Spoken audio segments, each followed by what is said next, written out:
conversation. Be sure to visit them on Facebook at Western Reserve Radio and on Twitter at WR_radio.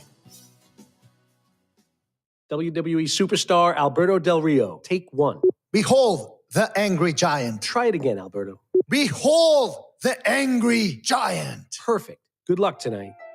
Behold the angry giant. Yay! Read me another one, Dad. This is WWE superstar Alberto Del Rio. It only takes a moment to make a moment. Take time to be a dad today.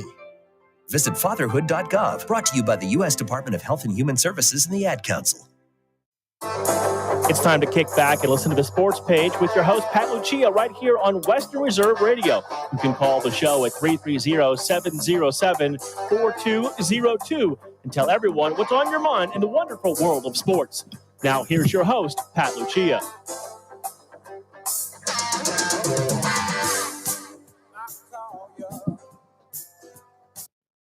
Good morning, Valley sports fans and sports fan across the internet. It is the Saturday Sports Page. I'm Pat Lucia.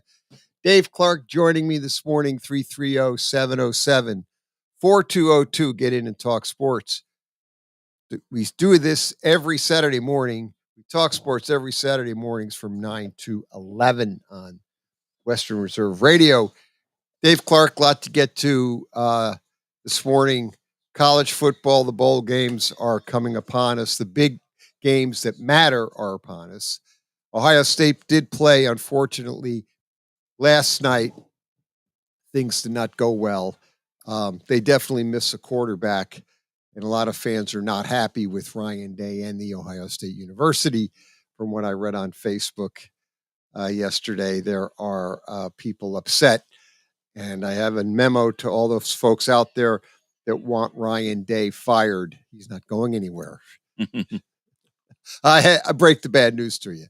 I would almost say Tomlin and Day are not going. The Steelers are not going to fire Tomlin, even though all the Steeler fans think so. He's not going anywhere.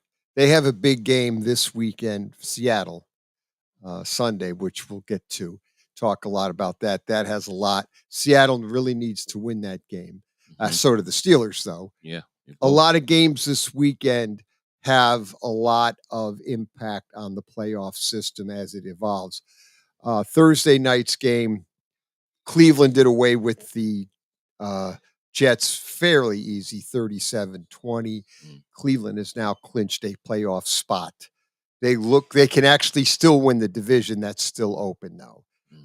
If the Ravens, who have obviously the big game with the Dolphins, that's almost like a playoff game this weekend. Yep.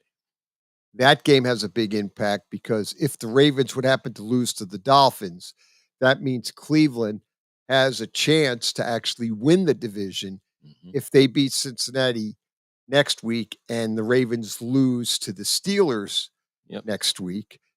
Cleveland wins the tiebreaker with the Ravens, and therefore Cleveland wins that division and could have a number one seed. Miami's got a lot of pressure on them because they need to win because they have Buffalo next week.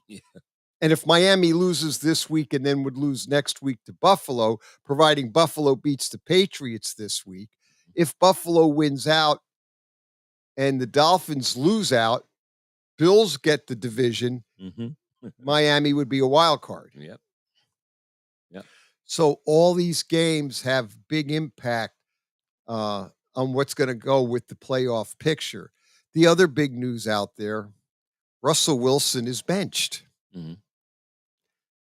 He came out, in essence, now said that because he didn't want to waive a injury guarantee clause, which was going to kick into 2024 because he's due at 2023. But he basically said that if he does not waive the injury clause, and I think it was $39 million for 2024, that they would bench him. Yep. So he's benched. And I actually don't blame him not taking it. I don't blame him. No. I mean, you signed that. You gave me that contract. Right. And I had the feeling ever since I I wasn't crazy about what you call. He showed me something different as far as the head coach. When he got there first, talking so badly about the previous coach being there and how terrible he was, and that's just something usually coaches don't do. They don't throw another coach Never. under the bus, and then you're not in the building, so you don't know exactly, is it just the coach, is it something else? It could be all kinds of factors, but for you to say so many downtrodden things towards somebody, that kind of turned me, looking at Sean Payton a little differently. And then he never gave me the idea that he even liked Russell Wilson. You can't make Russell Wilson Drew Brees. They may be in stature, but they're different type of players. Brees stayed in the pocket, threw from the pocket. Now, it's not that Wilson can't, but that's not his forte. He's going to move.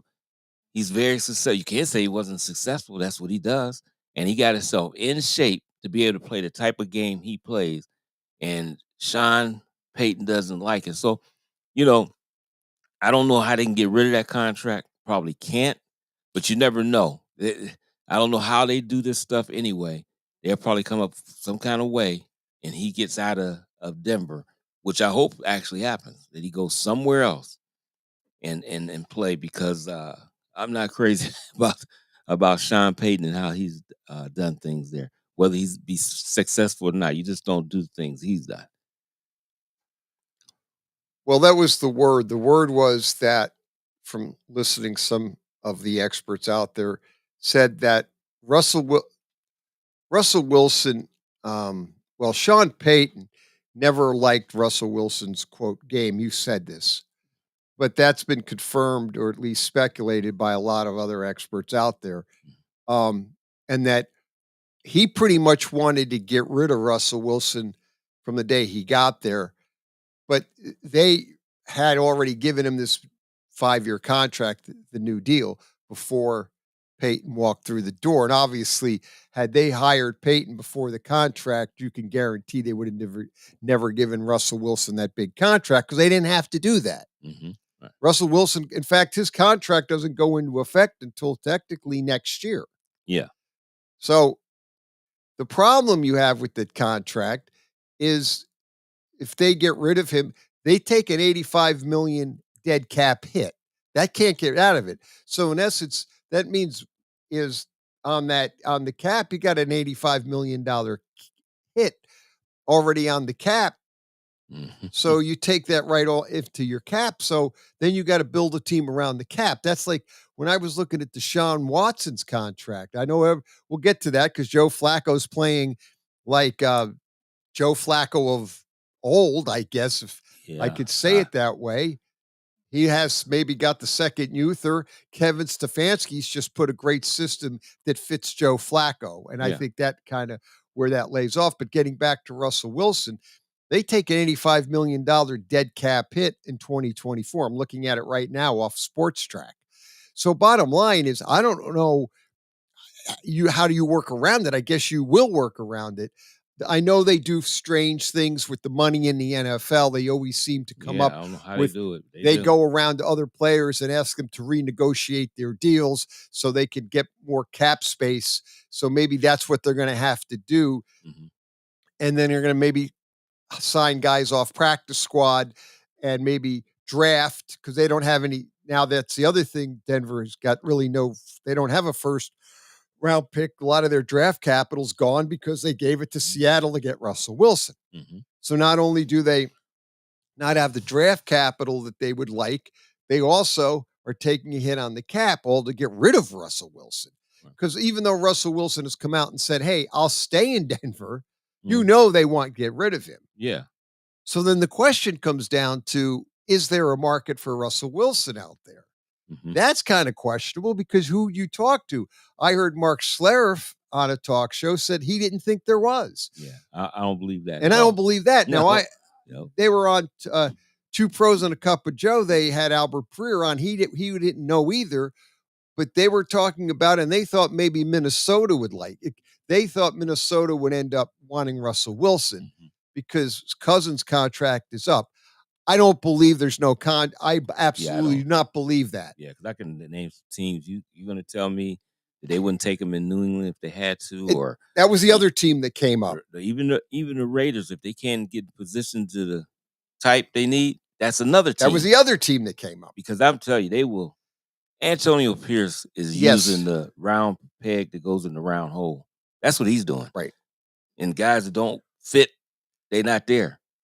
So Right. he's got them guys playing really. I'm shocked with what he's done with that. Yeah, team. he's done an Them absolute. the same guys. Yeah, he just done took some guys out, brung some other guys that was on the bench in, and it's been something else. Big since. win, upset win against Kansas City, although Kansas City went out of their way to hand it to them with 2 turnovers that gave the Raiders 14 points on a platter right away. Yeah. So, but I got to give the Raider defense credit for keeping Kansas City in check. The offense didn't really do much, but a win is a win. That was the first time in a long time, we've seen a lot of pressure on Mahomes. He wasn't able to sit. He's always in motion, having to move off his spot. And last time I see him move that much off his spot, he was in the Super Bowl against Tampa Bay. And losing. Losing. Dominated. I mean, I've seen him lose before, but not like that where he couldn't get back into the game. He really wasn't a factor. And they had him moving all the time. They were coming from everywhere. So I don't know. It's just they missed the receivers. Andy Reid outsmarted himself this time. That's my guy, Andy Reid. But y'all smart. When you thought you didn't have it, even though Rice is coming around, it's late in the season now. We're talking about from the beginning. They needed a top flight receiver. This is the problem we see time and time again. When you give the quarterback a lot of money, big contracts, they have to have less money to spread around. He couldn't sign Tyreek Hill because Tyreek wanted, big money, which he deserves and has. Tua is still on that rookie deal in Miami. So they have the ability to give money, could spread it around better. But it just seems to me inherently that once the quarterbacks get all the big money, the crazy money, you want to call it that, there's less money to spread around and teams start having to cut corners to make it all work under the cap. I think there's some of that in play in Kansas City. He just doesn't seem comfortable with these wide receivers. I don't know what happened to Travis Kelce. All of a sudden, he can't seem to get open, and he doesn't seem to be the factor. And that's what made Kansas City's offense go last year with no Tyreek Hill. Travis Kelce had stepped up his game or became literally unguardable. But now Kelce doesn't seem to be getting open or getting the separation. The rest of the wide receivers don't seem to be in sync. Kansas City just looks like they're just struggling with their offense. Mahomes just doesn't seem comfortable with maybe where the players are supposed to be. And they're out of sync, Kansas City. Yeah, and I wonder about the money, but the only thing that I question, I think they just flat out don't want to pay for certain positions. And the reason I say that, you gave and wait, now both of these guys deserve it. You gave Chris Jones a new contract to get him back in Kansas. Which you needed that. You need him in there, but he's your defense. But can you fix these contracts in a way that you paid Snead, who's their top defensive back? The guy's everywhere. Snead at number 38 for the Chiefs. You got to pay those two guys. So I understand that. But can you maneuver some of that money to get you a guy like who was going to come in on a trade for less money was D-Hop, but he went on and stayed at Tennessee. You could have a chance to get Hopkins before the season. Yeah, and you didn't. Now you don't take a guy like just that guy right there makes a whole difference on the other because he's a reliable source, catches everything in traffic, and it allows those other guys to get better. With Rice has gotten better, but he had to be the lead dog where he could have been learning and would have been much better towards the middle of the season. You already got the veteran in Kelce. You got Hopkins. Now your team is ready. Going through the time that you have now. These are like playoffs, even though we're not in the playoffs. I was wondering if Kansas City lost the next two. And I don't think, but I don't know. The Raiders, they would be tied, I think. I think they would be 9-8, and the Raiders would be 9-8. if they both, but they still might have tiebreaker. The Chiefs might have a tiebreaker. I'm not sure. As of right now, the landscape is yes. If Kansas City has the Cincinnati Bengals this weekend, I believe they finish up with the Chargers. I believe. Let me look it up. Make sure that's right. Kansas City's schedule. Yes, they have the Chargers at the Chargers next week.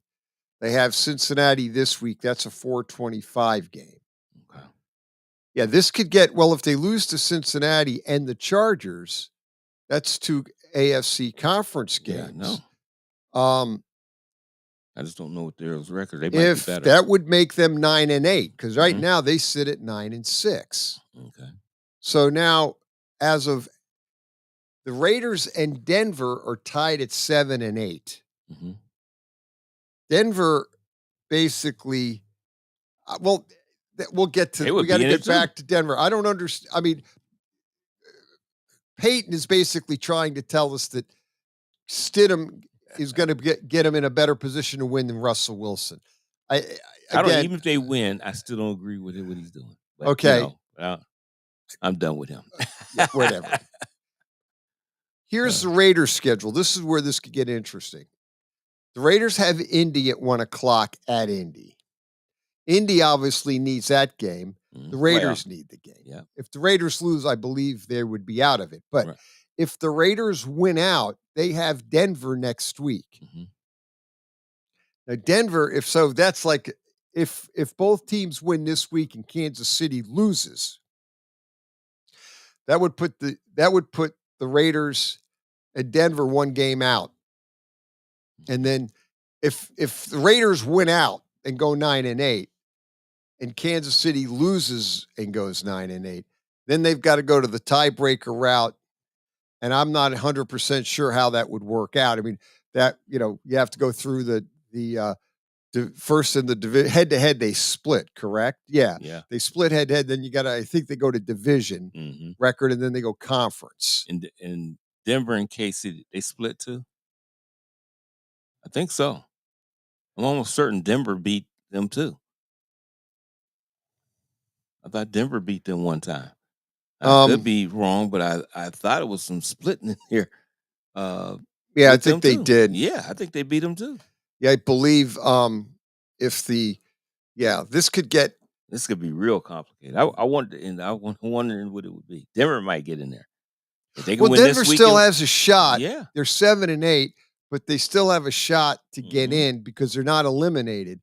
Neither is the Raiders. I still want to call them the Oakland Raiders. Yeah, I'm still gonna call them but those teams are still alive. Kansas City, again, the way they're playing, they are on a downward slide.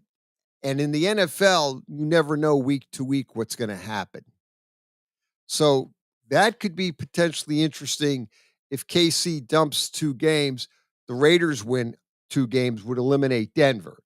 Because Denver and the Raiders will eliminate one another the last week of the season. Yep. So that's kind of a quasi playoff game if you break it down, Mhm. or you want to call it an elimination game, whatever you want to call it. Yeah. But at the end of the day, that will eliminate one of those teams. But if the Raiders would win out, KC loses out. Mhm. Now they're tied at 9-8. So this is what the NFL wanted. Here. No, this is exactly what the perfect for them. NFL wants, because the bottom line is going to be all these games. Like going into this week, there's only one of these games, and I don't know which one it is. I'll dig it up. One of these games means nothing. Right. Everything All else these other games means today something to somebody. of the 16 games, all but one of these games has a playoff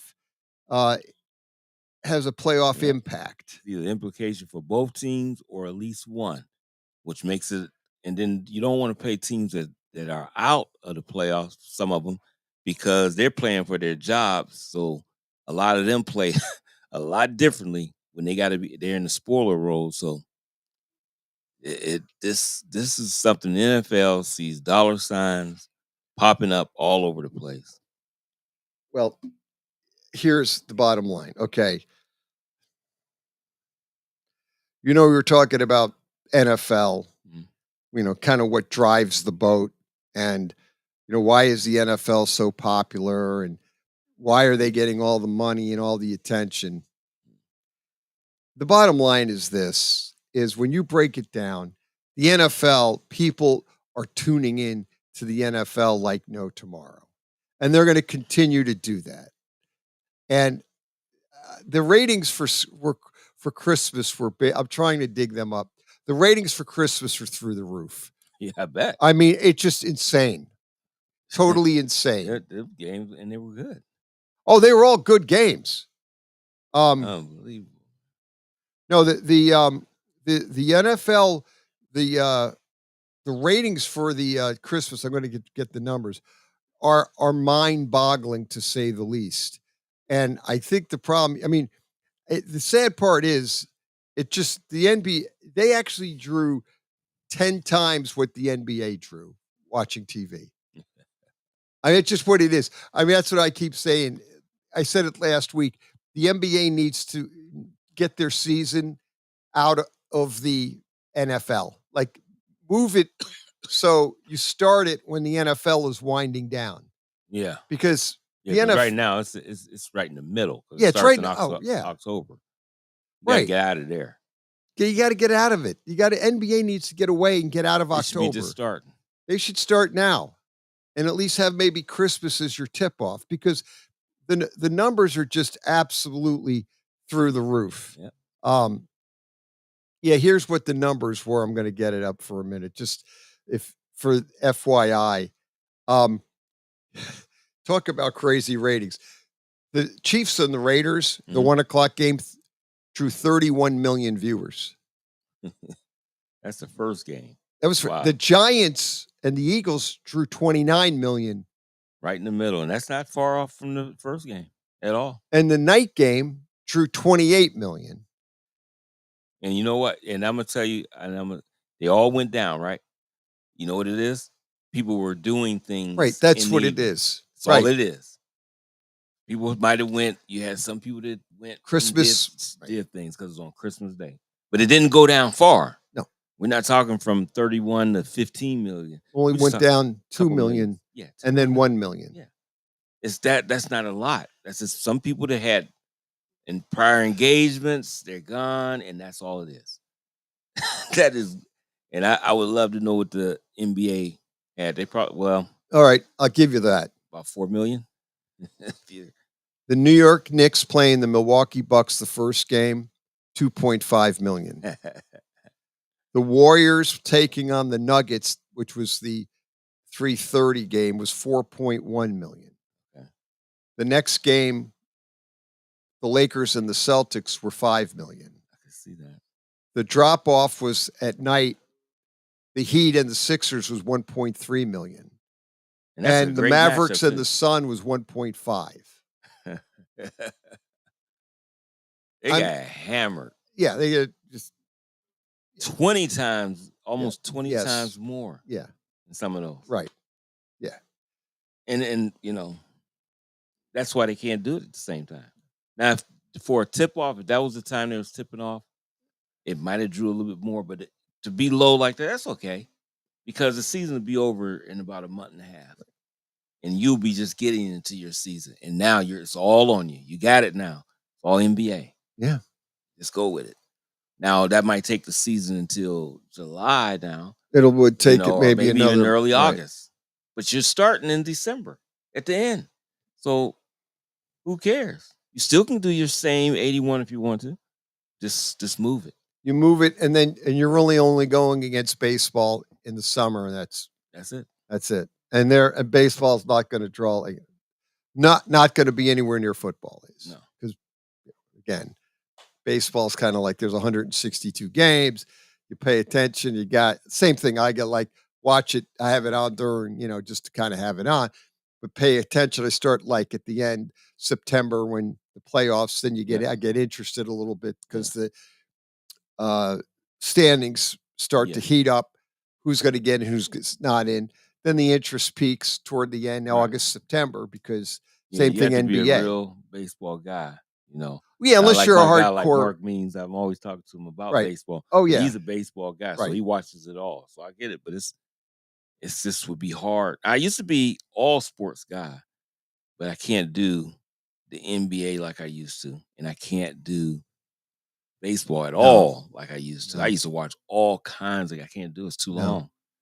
You know, The only thing that helped baseball this past year was the pitch clock. It made it more watchable because the games move quicker. I will give baseball that. So it made it a little bit more watchable this year. And that was kind of nice because the games would only run about 2 hours, 2.5 hours.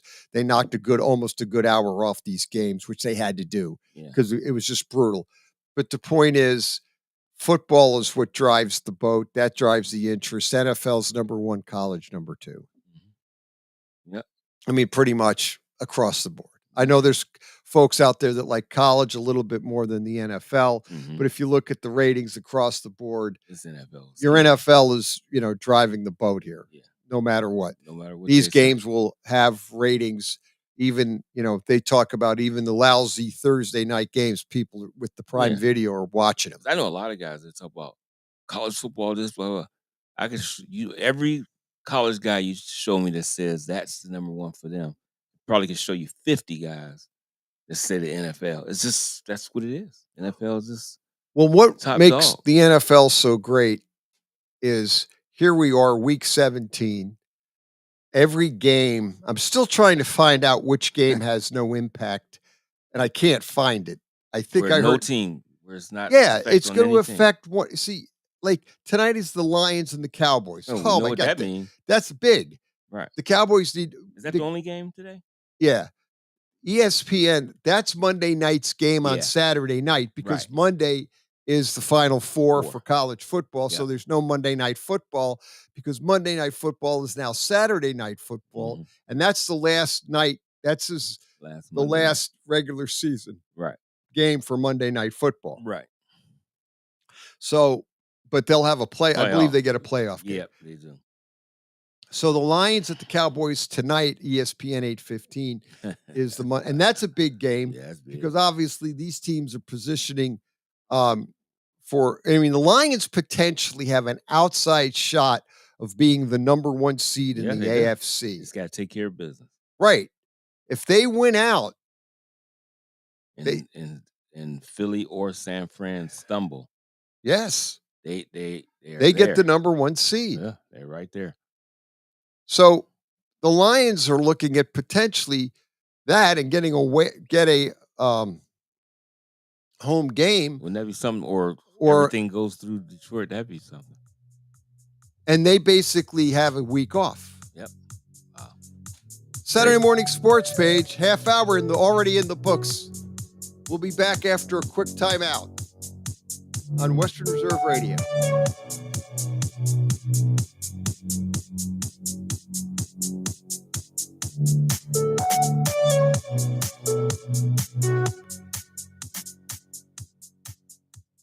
WWE superstar Alberto Del Rio. Take one.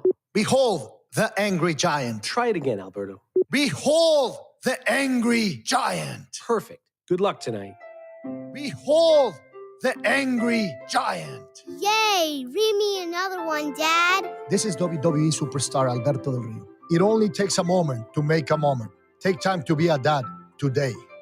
Visit fatherhood.gov. Brought to you by the U.S. Department of Health and Human Services and the Ad Council.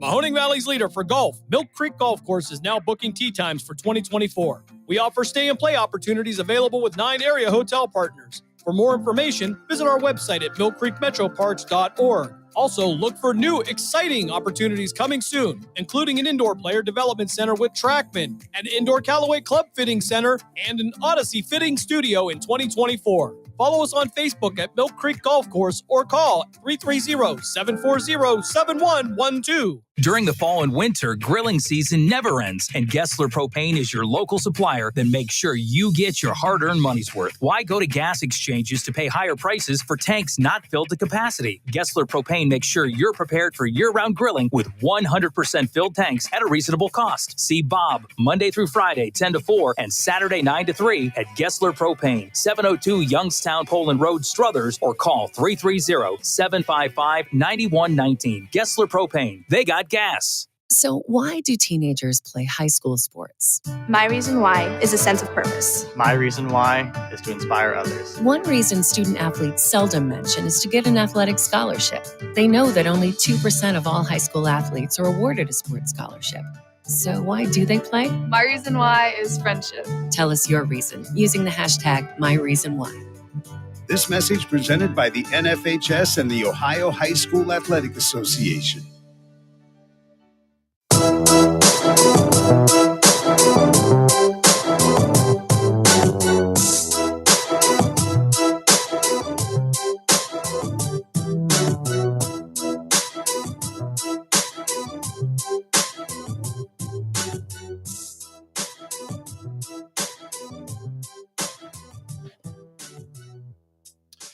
Saturday morning sports page, Pat Lucia, Dave Clark, 330-707-4202 to get in and talk sports. We do it every Saturday morning here on Western Reserve Radio. Talking obviously a lot NFL going on, college football. For those that did not watch the game, Ohio State was beat 14-3, lost in the Cotton Bowl. They did have a full house. Yeah. They said so. It was a sellout. Yep. Ohio State fans do travel. Mm-hmm. Not happy, though. See what's going to happen next year. Everybody now trying to figure out who's going to be the quarterback next year for Ohio State. Are they getting a transfer portal, somebody somewhere, or do they go with who they have on the roster? And we'll have to wait and see. Yeah. Yeah, it's going to be interesting. It'll be real interesting to see. Again, not a really well game offensively for the Buckeyes. It was a tough game to watch. Mm-hmm. The defense of Ohio State played very well, but wore down in the second half, as you would expect. Yep. And Missouri was able to put a couple drives together. And here's an interesting stat, Dave Clark. I was reading yesterday, New York Post, and I know I've been yammering about the giant offensive line, right? Mm-hmm. I think, okay. Well, guess who's given up the most sacks in the NFL? The Giants? Yes. Mm-hmm. You know how many times, and guess how many sacks they've given up? Oh, they're not good at pass blocking. No, they're not. In fact, they've given up the most sacks in the NFL, and they've given up the most sacks in franchise history. Yeah. 77. And they got 2 more games left. I know. Yeah, I went to a thing. I'll bring this up about. And I don't know if people remember. You got to be a real nostalgia guy to remember. Dave Robinson, outside linebacker for the Green Bay Packers. Yes. We went to this, and there was him, a couple other guys that played back in the NFL. And they actually brung up about offensive linemen. And what was the offensive lineman? He's from the Browns, played years ago. But he talked about the Giants and a couple others. And he didn't want to put anybody or kick anybody under the bus, but he wondered, is it style of play? Is it coaching? Is these guys, they're not good at all? And he said he think it's got something to do with coaching or the style in which they play. He said because he started naming some people. He said, do you remember they got a guy they thought that would be a mauler in Hernandez? Yes. They drafted him. Yes. And then they said, oh, he's a bust. Right. Get him out of here. But he went to Arizona and somewhere else He's and made all great. pro. How? Why? He said. Then he said the other guy from Eric Flowers. Yep. Go somewhere else. And he's great. All pro guard. Yeah. And that's the key. All pro. So he said the thing is, you got to question the inside more than anything. When they started talking about guys not addressing the offensive line, they addressed with talent, but did you fix that offensive line to gear towards that talent that you drafted? And he said the one offensive line, I know he played for the Browns. He said no. He don't think they addressed it the correct way because he said, let's go back to guys like Howard Mudd, that's a great offensive line coach. He said the guy that's in Cleveland now, who used to be the Raiders head coach, and he named another one. They had the Hogs. I forgot his name, but he said those guys would take an offensive line, mold it into what those guys can do, and mold that into a unit that will work. And they will be one of the top offensive line. He said, he brung up Mark Schlereth. He said when Mark Schlereth was in Washington and Denver, he was all pro. He went to some other team and you didn't hear nothing about him. No. Why is that? Is it because of great coaching and putting them in the right position to be successful? And that's what I think might be happening with the Giants. They need to explore into that because they have drafted guys and they have picked guys up and nothing has changed. And I just can't believe, they all NFL teams miss on certain picks and things like that. But every year, all the time, I can't believe that. I think that is something within their system and what they're doing, why they're not successful. They better change it quick because you're going to get somebody killed behind the offensive line. Bill Callahan is now the Cleveland Brown offensive line coach. And look how many, that's what they brung up. Look how many injuries they had, the Browns. Yeah. A mash unit on the offensive line except and yet Teller. They keep putting everybody people else in. And it doesn't even matter. It still be the same offensive line. They're protecting the quarterback. They're running the football. They don't change their mentality. That's great coaching. And he's actually been the Cleveland Brown line coach since 2020. And I believe it was last year when they were rating out offensive line, the Browns had the best offensive line. Yeah. And Callahan is their coach. But they got a third guy off the street, was the Christian guy. I think it's number 64 for the Browns. Right. They picked him up. I think he was at a store working. Right. Something. And they got him. And he's in there, he starts and he's doing a great job. It's crazy. It's insane. But they better fix that because you got some guys that can make plays for the Giants and can do some things, but they're not making any plays behind the offensive line. They cannot protect and don't be consistent in their run blocking. They're not going to win anything. Jerron Christian is the player. He's the starting left tackle. Yeah. And you got James Hudson is his backup. But they had them starting on the other side, right? Now. Yeah, Jerron Christian is from Louisville, 6'5", 315. 27 years old, went to Louisville 6 season. That's the guy they were able to pick up and develop. The problem, and I've been saying this, I almost feel sometimes like the broken record, but when you have a poor offensive line like the Giants do, I don't care who the quarterback is. I mean, I know that Cutlets is a great story. He struggles. Tyrod Taylor is a good quarterback, good solid backup. He's going to struggle because they're going to run for his life. When you don't have an offensive line, what you ultimately do is you get too many 3-and-outs. That puts your defense back on the field. And ultimately, you see it time and time again, the defense wears down. And ultimately, you lose the game late in the second half if your defense is able to keep you in the game. As the Giant kind of defense did, but to back up that game I'll get to that game a little bit, but when you don't have that offensive line and you keep bringing your defense out on the field, they're ultimately not going to win a lot of games. Giants are basically, and you get your quarterback hurt because the quarterback is getting basically teed up and getting blitzed and hit. Right. Yeah. So the Giants are struggling and have been struggling with an offensive line for many, many years. I almost go back. You could look at the Giants' history since they won the Super Bowl in 2011. Really, they've been struggling with that offensive line pretty much it just gets worse every year. And again, it's terrible. Last year, they got around it because they played a weaker schedule. Dable was able to basically get around it. I think he used kind of, mirrors and, around and made Daniel Jones a running quarterback. But you can't continually do that year in and year out. And I agree with you, Dave Clark. I've always said that Why is it that Eric Flowers, who was an absolute bust with the New York Giants, goes, I believe it, to Washington and made the Pro Bowl as an offensive guard? And I don't understand that either. And this Hernandez is the same thing. He was a pretty good. They drafted him, I think, I believe it was New Mexico. Yep. That's where he came from. And he played really good. And then all of a sudden, he washed out. He ends up with the Cardinals, and he's playing good.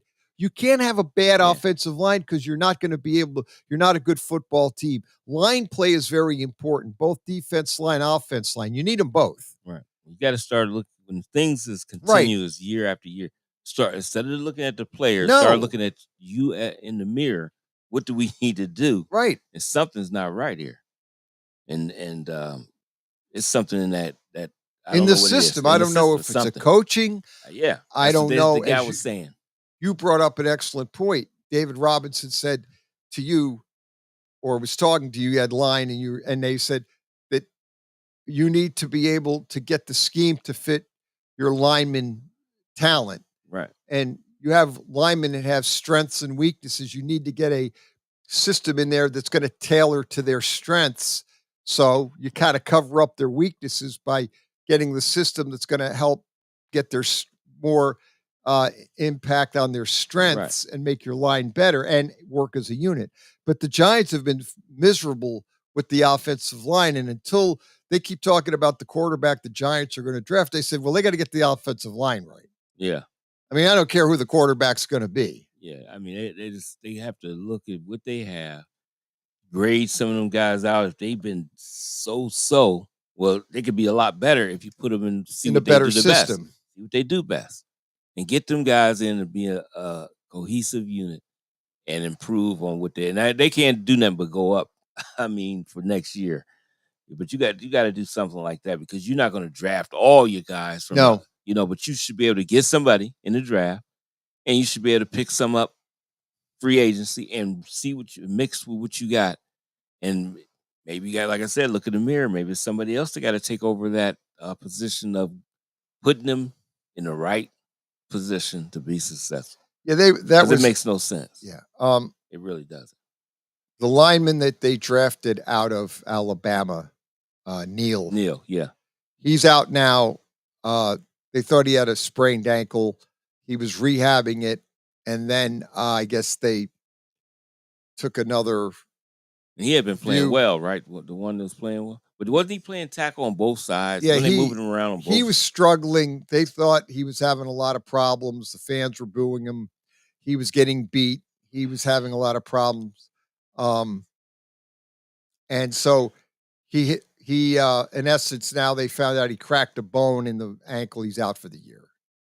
So they thought he could come back and play. He might have been playing with that in his. And I think he was probably playing with it, would be my guess. And now he's gone for the year, which at this point I'm a Giant fan, and I hope Evan Neal is the lineman. Now they have a fracture found out he has a fracture in a left ankle. The CT scan revealed that he fractured a small bone in the left ankle. He might have been playing with that. And he could have been playing with that, and that will shut him down. Yeah. And he's finished. He's going to get surgery for the second straight disappointing season to begin his career. The sad part is he was top 6 pick, and he's been struggling with the Giants. Yeah. I know they had him on both sides. And I started thinking, I said, what do you want him to be, left tackle or right tackle? Find out what you want him to be. Because if people don't think there's a difference, there is a big time difference from playing left tackle to right tackle. Major. Inside is a difference too, but it's different when you're on the outside as a tackle. Being a right tackle and being a left tackle is two big different type of things. So I don't know. I don't know either. Bobby Johnson is the offensive line coach, and there's discussion whether or not he will be back or not. Yeah, I mean, I look at Colton Miller, who was at the Raiders. They used to boo him like crazy at first. They thought that he was going to be a bust, but got the right people, that offensive line. And now they're playing. He's an all-pro guy. They love Colton Miller. It's just certain things, man, you got to find out. And I think they're too smart of an organization to allow this to go on this This long. seems It's to be a crazy. struggling year-to-year discussion. I've been hearing more people listen to a lot of talk radio, and One of the guys at that dinner, I'm telling you, it was at the Avalon. I don't know what they were. I just stumbled upon it. You know, wife was out. So I'm going here and listen to what they're doing. Yeah. But I thought one of the guys, I laughed. I said, but I didn't go over to start talking. It looked like it was Giant Jim. I don't know if it was. No. There was at that. It might have been him, but I'm not going over. He's like a little bit far across the room. But I don't said, go I think that's him. That might have been him. Didn't seen that guy in years. I used to see him even after him not being on the show. Yeah, he After used to where we come was at in. before, and I used to see him at the hospital and different things like that. I Yeah. think he had a relative to work or something. He always, when I used to work at the hospital, I would see him. I didn't go over there. Yeah, I might have not made the show. He had to be there for a day talking. Oh gosh, that's a crazy. Anyway, they were one thing with the Eagle game. I was Thursday night. I mean, Browns? Christmas. Oh, Christmas, yeah. Christmas night. The Eagles try to give that game to the Giants. Yeah, just slack off. The Eagles are up 20-10. They're driving down the field. Pretty much you think, okay, they have the momentum. They're going to score here 27-10. And then, kind of put the foot down on the Giants. No. Hurts throws the pick six. Yeah. Giants, now it's a 2017 game. All of a sudden, the whole game has changed on a dime, on one play. Yep. And we obviously see it all the time. But the point is, that's the Eagles' problem this year. Mm-hmm. They seem to dominate teams, but leave the team in the game, kind of make a stupid mistake like a pick six or a fumble, whatever. Yep. And all of a sudden now a team that was pretty much out of it, and that's what I thought was going to happen with the Giants, is Eagles are going to score, make this 27-10. They're up 3 scores, and then pretty much dominate the rest of the game. No, Hurts throws the pick six. Game time. Yep. All of a sudden, now the Giants have a shot. Yep. And that's a game that the Giants had no business being, and they're being dominated again by I'm not going to beat the dead horse with the offensive line, but you could see the Eagles by far a better team. However, the Eagles beating a better team, much better than the Giants, leaving the door open for a potential loss. Mm-hmm. If the Giants were a little bit better team, they might win that game. Yeah. Well, that's what they've been doing all season. That's the Eagles' MO this whole season. It's just something missing. Right. And I say the missing links is one is in Arizona and one is in Indianapolis. Yep. The offensive and coordinators. Yeah, I think those players had a connection to them guys, and they can't get that same energy back.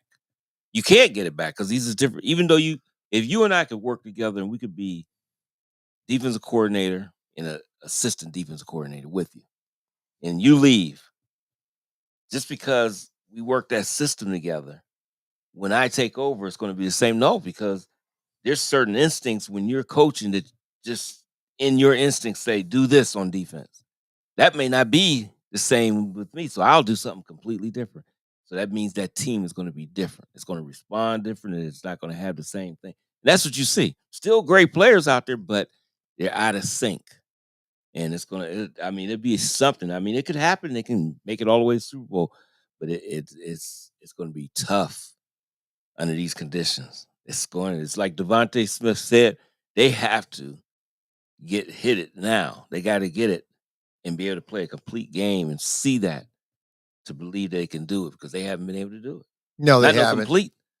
No. They've on any kind of consistent base all season. You talk about them sometime. When you talk about them, it seems like they got a great record, but when you talk about them, it seems like they're a medium average team. But it's because they're not playing up to that, what we seen last year. Now, you might not play up to that, but somewhere close. They're not even close to that. Well, the other team in that division is Dallas. Lost to Miami. Mm-hmm. Game I didn't get to see a lot of it, really any of it. Could have. It was a game winnable. They lost. Yep.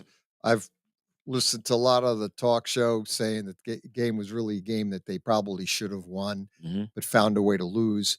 Dallas struggles on the road as Miami struggles on the road. Right. So Miami, though, did get the win.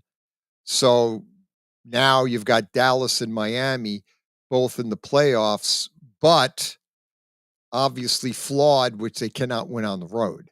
Dallas got absolutely, we had talked last week about getting absolutely boat raced by Buffalo. And then they lost the game to Miami. Now this is a big game tonight. They have the Detroit Lions at home. So they played obviously, great. And Detroit, there's some timing at times, but one thing I will say, at least they are playing indoors. Right. So that might help them in this game too. Right, because So it's this a could be dome shootout. game. Yeah, it could be a shootout. It could be. help them. They got the weapons to threaten Dallas. And I like how some of the other teams did. Like, well, they didn't throw a lot. Buffalo didn't throw a lot against Dallas, but teams have not been scared to throw at Bland. Not at all. I mean, people was like, "Oh, he's got all these interceptions." Nobody's afraid. They fire right at him. Yep. And just attack him. And sometimes guys just have a great season, similar to another Dallas Cowboy guy, if people remember, Larry Brown. Yeah. He got the big contract. Yep. After the Super Bowl. And he was horrifying. Neil O'Donnell. See, I mean, he did so good, but that doesn't, you're in a certain situation, you're getting interceptions, a good spot. But he wasn't that type of defensive back. He wasn't that, ultimate type of guy that you can put out on the island, as they say. No, they miss Trayvon Diggs, even though he's a gambler too. He's a gambler at the corner, but he's such a good athlete. And that helps him. So they miss him. And you start seeing some of the things. I think Golf goes right after him. You don't care about Bland being over there. No.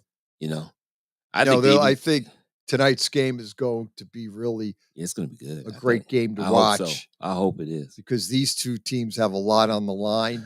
The Lions obviously are looking. And you know what? The Eagles, I got news for you. I said, well, the Eagles have the easy schedule. The Eagles, they're playing the Cardinals. Yeah.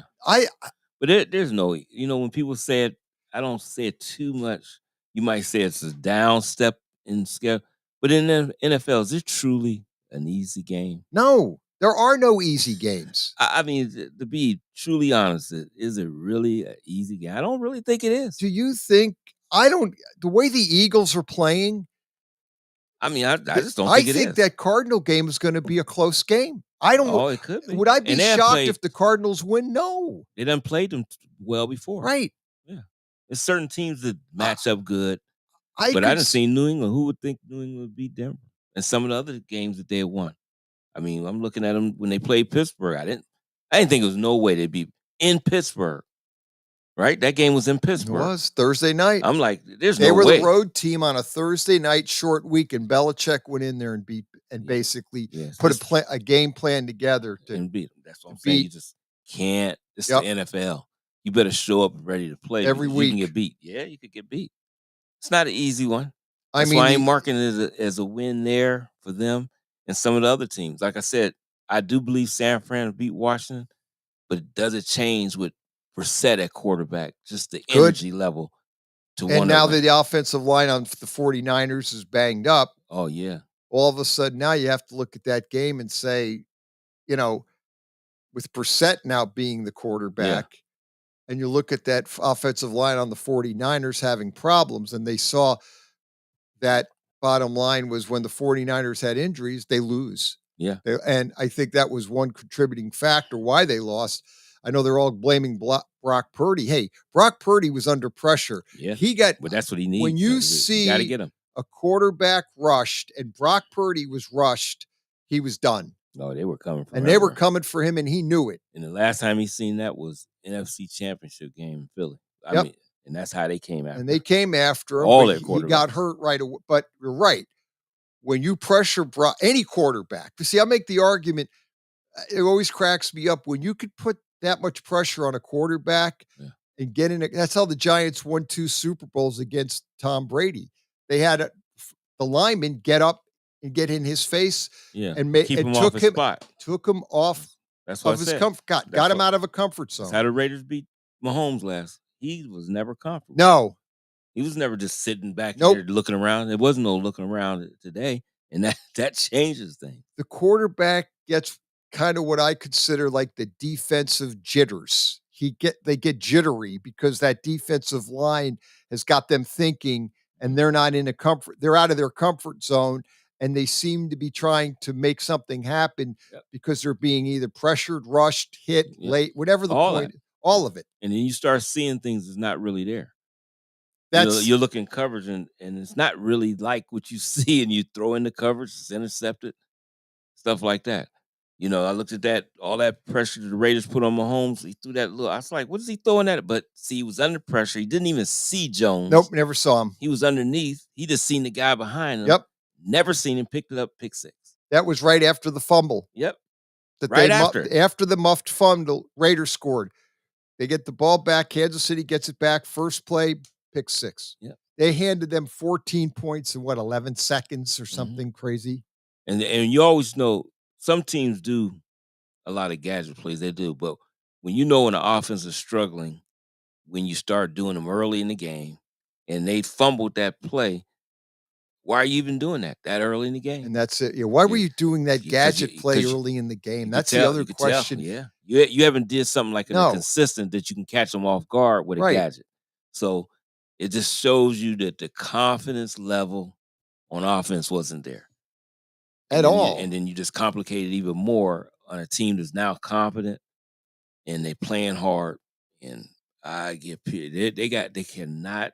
I know they got to interview people because of the rule, the Rooney rule and everything else. You have to interview people for the job. They have to do it. The Raiders. They can't just hire him. They gotta interview. I said I didn't know that until I was watching the game. The Raiders do have to, even though he just can't elevate. No, they can't Pierce. just elevate him, give it to him. Because there was a firing. Now that job and the position is open, so they have to bring in candidates. Okay, but even if you bring in guys in, you just how you doing, blah blah, the formalities, and you have to hire Antonio Pierce. You can't do this twice in a row. No. You can't let Versace go and then turn around and say, Pierce, you got to go too. You can't do it. I guess I heard the only way that they would consider doing that, not giving Pierce the job, Harbaugh or maybe Belichick would be the two. But I don't think Belichick wants to go to the West Coast. I wouldn't want to do that with him. I wouldn't want to try anything that has New England way. No. Again. I stay way far away from that. No. I think, like I said, I'll just stay. I would, as an organization, I stay far away from that. I would. I agree with you. I think get the Harbaugh thing, but I just think you done had that situation, and you don't have to give him the 8-year contract. You give him a 3-year contract. Give him the 3-year deal. See what happens from there. Hey, that's halftime. Saturday morning sports page.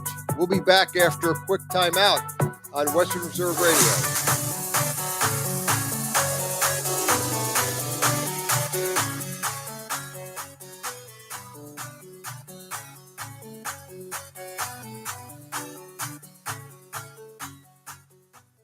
You're listening to WRDB, Western Reserve Digital Broadcasting, Youngstown, Warren, Salem, and around the world.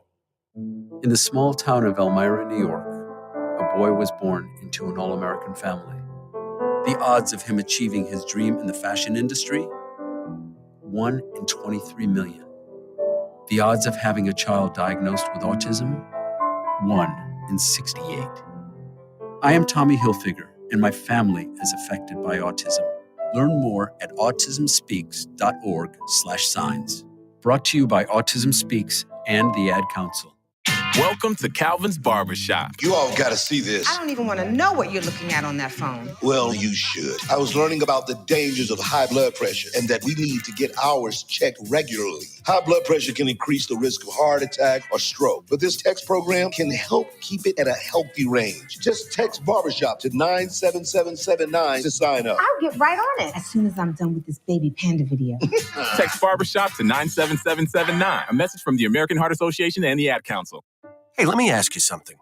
Would you seat your 3-year-old child on a windowsill? Would you seat them beside a lit fireplace or by the deep end of a pool? One last question. Would you seat your child in a car seat that's not correct for them? Car crashes are a leading killer of children ages 1 to 13. Secure their future. Seat them in the correct car seat. For more information, visit safercar.gov/the right seat. A message from the National Highway Traffic Safety Administration and the Ad Council. Western Reserve Radio is the Valley's online source for sports talk and local live events. Tune in and be a part of their live weekly shows, as well as all of the hard-hitting action of Youngstown Phantoms hockey, high school football, and the GDFL. Find them at westernreserveradio.com. Tune in and the Live 365 app to be a part of the area's sports conversation. Be sure to visit them on Facebook at Western Reserve Radio and on Twitter at WR_radio.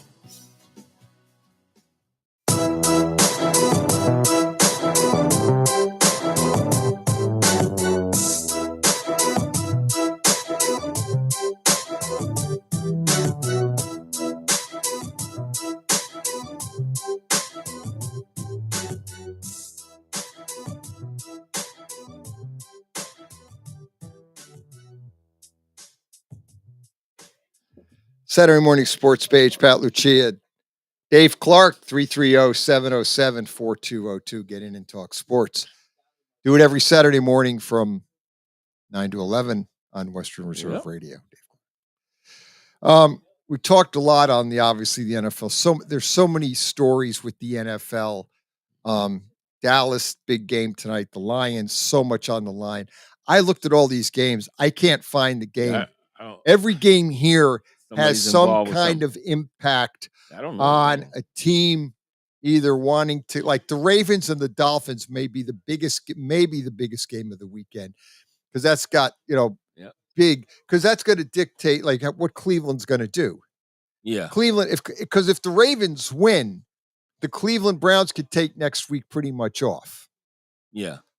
Because they can't win the division, and they'll end up with the number 5 seed, it looks like. So they really don't have, they'll probably rest, but they'll give Flacco the reps because he's still learning the offense. But it changes that game next week against the Bengals. But if the Ravens get beat by the Dolphins, all of a sudden now Cleveland could be playing for number 1 seed next week. Yeah, easy. That's something. The thing I'm concerned with the Cleveland Browns is I like everything they're doing.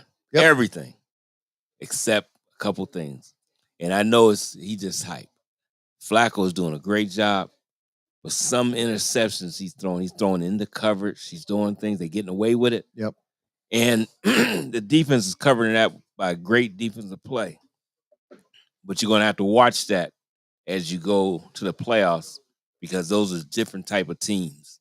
And you can't make big mistakes against some of those teams like that. So you're going to have to, that's the only thing. It seems like he's good for 1 interception each game, but that's okay. I think they can cover that, but they can't have multiple. And he can't throw a bad interception. Well, he had the one on the Jets. He threw the pick 6, but they got away with it because they had a pick 6 on Thursday night. Yep. So they got kind of away with it. But you're right. Flacco, he does throw balls into coverage. Yeah, he's been doing that lately. He's been I doing think he's that so far, because that arm is super live. And that's a live arm. That 39-year-old arm is live. Yep. And here's the thing. I mean, he's doing it. But in the playoffs, I'm afraid what's going to ultimately happen to the Browns is the injuries are going to catch up with them. Yeah. In the playoffs somewhere. But they are a live team. Yeah. And I don't know if there's a team out there that wants to play the Cleveland Browns in the playoffs. Because, because every guy's right. It's that old cliche, the next man up. It's really happening there. Yeah, they have that down. Let's hit the phones. You're on the Saturday sports page. What's up? Good morning, Pat. Good morning, Dave. Happy New Year. Yeah, Happy New Year, Irish Mike. Yes. A lot to unwind here for sure. We'll stick with the pro football thing before we get to college. Sure.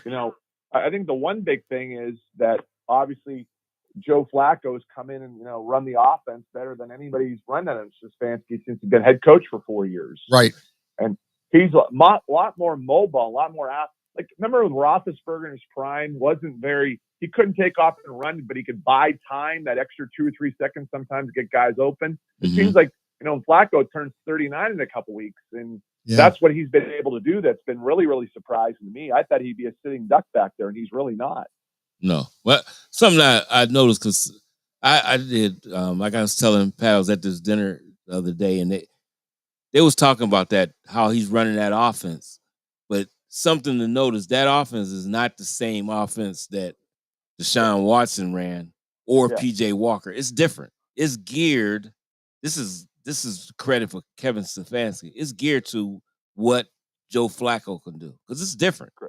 You had a lot more RPOs and different things like that with Deshaun Watson type of thing. It's not like that with Flacco, and Flacco's under center a lot more, basically all the time. Forget, Dave. 6 weeks ago when the Browns beat the Ravens in Baltimore, which is Baltimore's last loss, by the way, late October, early November. Right. The fact is, in the second half, especially, Deshaun Watson made a lot of plays with his legs. Running the ball on design, a couple design runs and a couple, just, hey, it's 3rd and 8. They got a big rush. I take off and gain 10 yards and first down. Right. Those are things that Joe Flacco can't do. You know what I mean? Like, that's not his game. So, that's where it becomes a little bit tricky, in that regards. And obviously you have some people, and you just try to. I try to talk to people, Dave. I really do.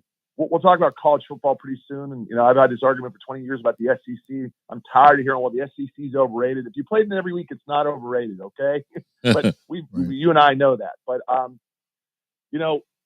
people think there's a quarterback controversy in Cleveland. There is no quarterback controversy. No. Deshaun Watson is a starting quarterback opening day in 2024 because at the end of the day, they still owe him $135 million in a guaranteed contract. Right. And no one's going to trade for that contract. No. So Joe Flacco can win the Super Bowl, maybe go into retirement forever, maybe get in the Pro Football Hall of Fame because he won one for Baltimore 10 years ago. Yeah. But there is no quarterback controversy in Cleveland. Right. It's the same thing as the Eagles situation back in the day when who was that went over and took over for Wentz and won the Super Bowl. Nick Foles. Nick Foles. Same thing. Everybody's like, "Oh, it's no controversy." No. It still was Wentz's job. He had a great season going anyway.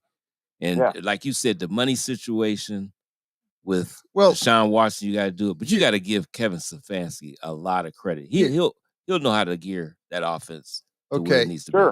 Here's the fact with Deshaun Watson: if Cleveland would part ways like next year and cut him, they take a $200 million dead cap hit. Yeah, they're not happening. No. They're going to win with him. They'll be able to win. They'll find a way. And the following year, if you think, well, no, the following year, it's $136 million cap hit. So there's 2 years that he's got. You could maybe make a remote argument the third year of the deal before it expires, they could get rid of him and they would take a dead cap hit of $72 million. Russell Wilson's, they're going to take an $85 million cap hit. And the cap will be higher then. So you could make a remote argument in theory, maybe by the third or the final year of the deal, they could cut him loose and take that hit. But next year and the following year, he's not going anywhere. So there's no controversy. Yeah. I mean, I didn't think it was ever going to be a controversy. And then people will complain. You're just seeing all these great things happening with Cleveland right now. But people realized that the Cleveland Browns was 5-1 with Deshaun Watson as a starting quarterback. They probably didn't know. No, that. They didn't know that. You look it up. He was 5. They were 5-1 when he starts. When he was a starter this season. 5-1. Right. And I started to see a glimpse of him playing the old Deshaun Watson in that last we knew. game against Baltimore. Yeah. That's when that was when you saw making the throws, making the runs in big spots. And he gets injured. And then he had the shoulder, the broken bone in the shoulder, and that did the career, and that did him his season in. Yeah. But right. That's what I said. I didn't realize that they were 5-1. They act like they were 0-6 with them. But even Dave, you go back to all these previews, all these magazines back and come out in late July and August. No one even really had the Browns in the top 10 or 15 in the league, and most of them hadn't picked the third or fourth in the division, the AFC North. I didn't see one publication call them a sleeper team, and hey, this could be a Super Bowl contender. Nothing, zero. No. You look they did a great job. Even this week, the players they brought in. this is a really feel-good story, but it's going to come to an end come playoff time. Obviously, the Browns have played much better at home than on the road. We all recognize that. Even some of the games they've won on the road, they won, let's face it, the game against the Colts in Indianapolis, they benefited from 2 really bad calls by the officials in the last 30 seconds of the game. They got a break. The Browns clearly benefited from that. Yeah. But they haven't really played as well on the road as they have at home. And it looks like they're going to be the 5th seed. I mean, obviously, I think we agree, guys, that if the Ravens beat the Dolphins tomorrow in Baltimore, they clinch number 1 seed in the AFC. It's done and over. Now, interestingly, this could benefit, guys, the AFC North, because next week, Pittsburgh plays the Ravens in Baltimore and the Browns play the Bengals in Cincinnati. Right. Both Cleveland and Baltimore guys could rest all their starters and play backups in primary roles. And that would benefit the Bengals and Steelers playoff chances potentially. Potentially, right? yeah. Yep. I hate when they do let that, me know. I mean, you only have 47 guys. You can't rest everybody, but you can rest Joe Flacco. You can rest Amari Cooper. You can rest some of your defense. Myles Garrett. And obviously, the Bengals would benefit from that, as would the Steelers if Lamar Jackson doesn't play, which he won't play if they clinch. Yeah. Well, yeah. I mean, these games again. Yeah, it'll be interesting to see after this week how the playoff, because right now the Bengals and the Steelers are 8-7. Steelers have Seattle. The Bengals have Kansas City. If they lose those games, they're out of it. They'll be eliminated. Good, tough teams to play. They both need to win to keep their hopes alive. Yes. But you're right. I mean, this could get like we said, if the Ravens lose to Miami, then all of a sudden Cleveland will play all their players because they have a shot at a number 1 seed. Because if Baltimore gets beat by Pittsburgh and Pittsburgh might need that win, if they beat Seattle and they win and they beat Baltimore, they might get in the playoffs. Again, the bottom line is there's so much going on out there that it'll make your head spin. But again, this Baltimore Raven Miami Dolphin game, if you're a Brown fan, you are watching that game nonstop because you're sitting there thinking, hey, if Miami beats Baltimore, we have a shot at the number 1 seed in a first round bye. Yeah. Yep. Correct. And if the Dolphins lose tomorrow, Lucia, well, then the next week the Dolphins go back home and they play Buffalo plays Miami in Miami January 7th, and that would be for the AFC division title, correct? Yep. Providing Buffalo wins this week with New England, which I don't count that. Buffalo they already lost to New England. They have New England at home, and way Belichick's been coaching these games. It's no slam dunk that Buffalo's going to beat New England either at home. I mean, you think they should, but again, they barely beat the Chargers last week at Chargers. They didn't cover their 12th spread, but the point is, but if you're right, for the sake of the discussion, if Buffalo wins this week, Miami loses, then Buffalo goes to Miami and they can snatch the division crown away from Miami if they beat Miami because they beat them. That'll give them 2 wins over Miami during the regular season. Yep. Well, let's suppose that we go chalk the rest of the way, guys, okay? Just hypothetically. The Browns would be the 5 seed, which means they would go on the road to the 4 seed, which is going to be the AFC South. Now, when we look at the AFC South, Houston Texans, Indianapolis Colts, and Jacksonville Jaguars, give me an order for Cleveland Browns fans. I know my order. I want to see if your order matches mine. What is your most preference game you would like to play? Obviously, you want to win. That's your number 1 goal. So you want to. Which team would you most want to play, and which team would you most not want to play of those 3? Well, the team I want to play is Jacksonville Jags because there's something wrong with that team. Yeah. They're on a bad losing streak. I don't think Lawrence is not playing this week. He's out. I think he's got some injuries. I don't think that team defensively seems out of sort. If I'm Cleveland, I want to play them again. You already beat them. So I would want to play Jacksonville first, maybe the Texans second. I don't know, maybe the Colts second, and then the Texans third with a rookie quarterback.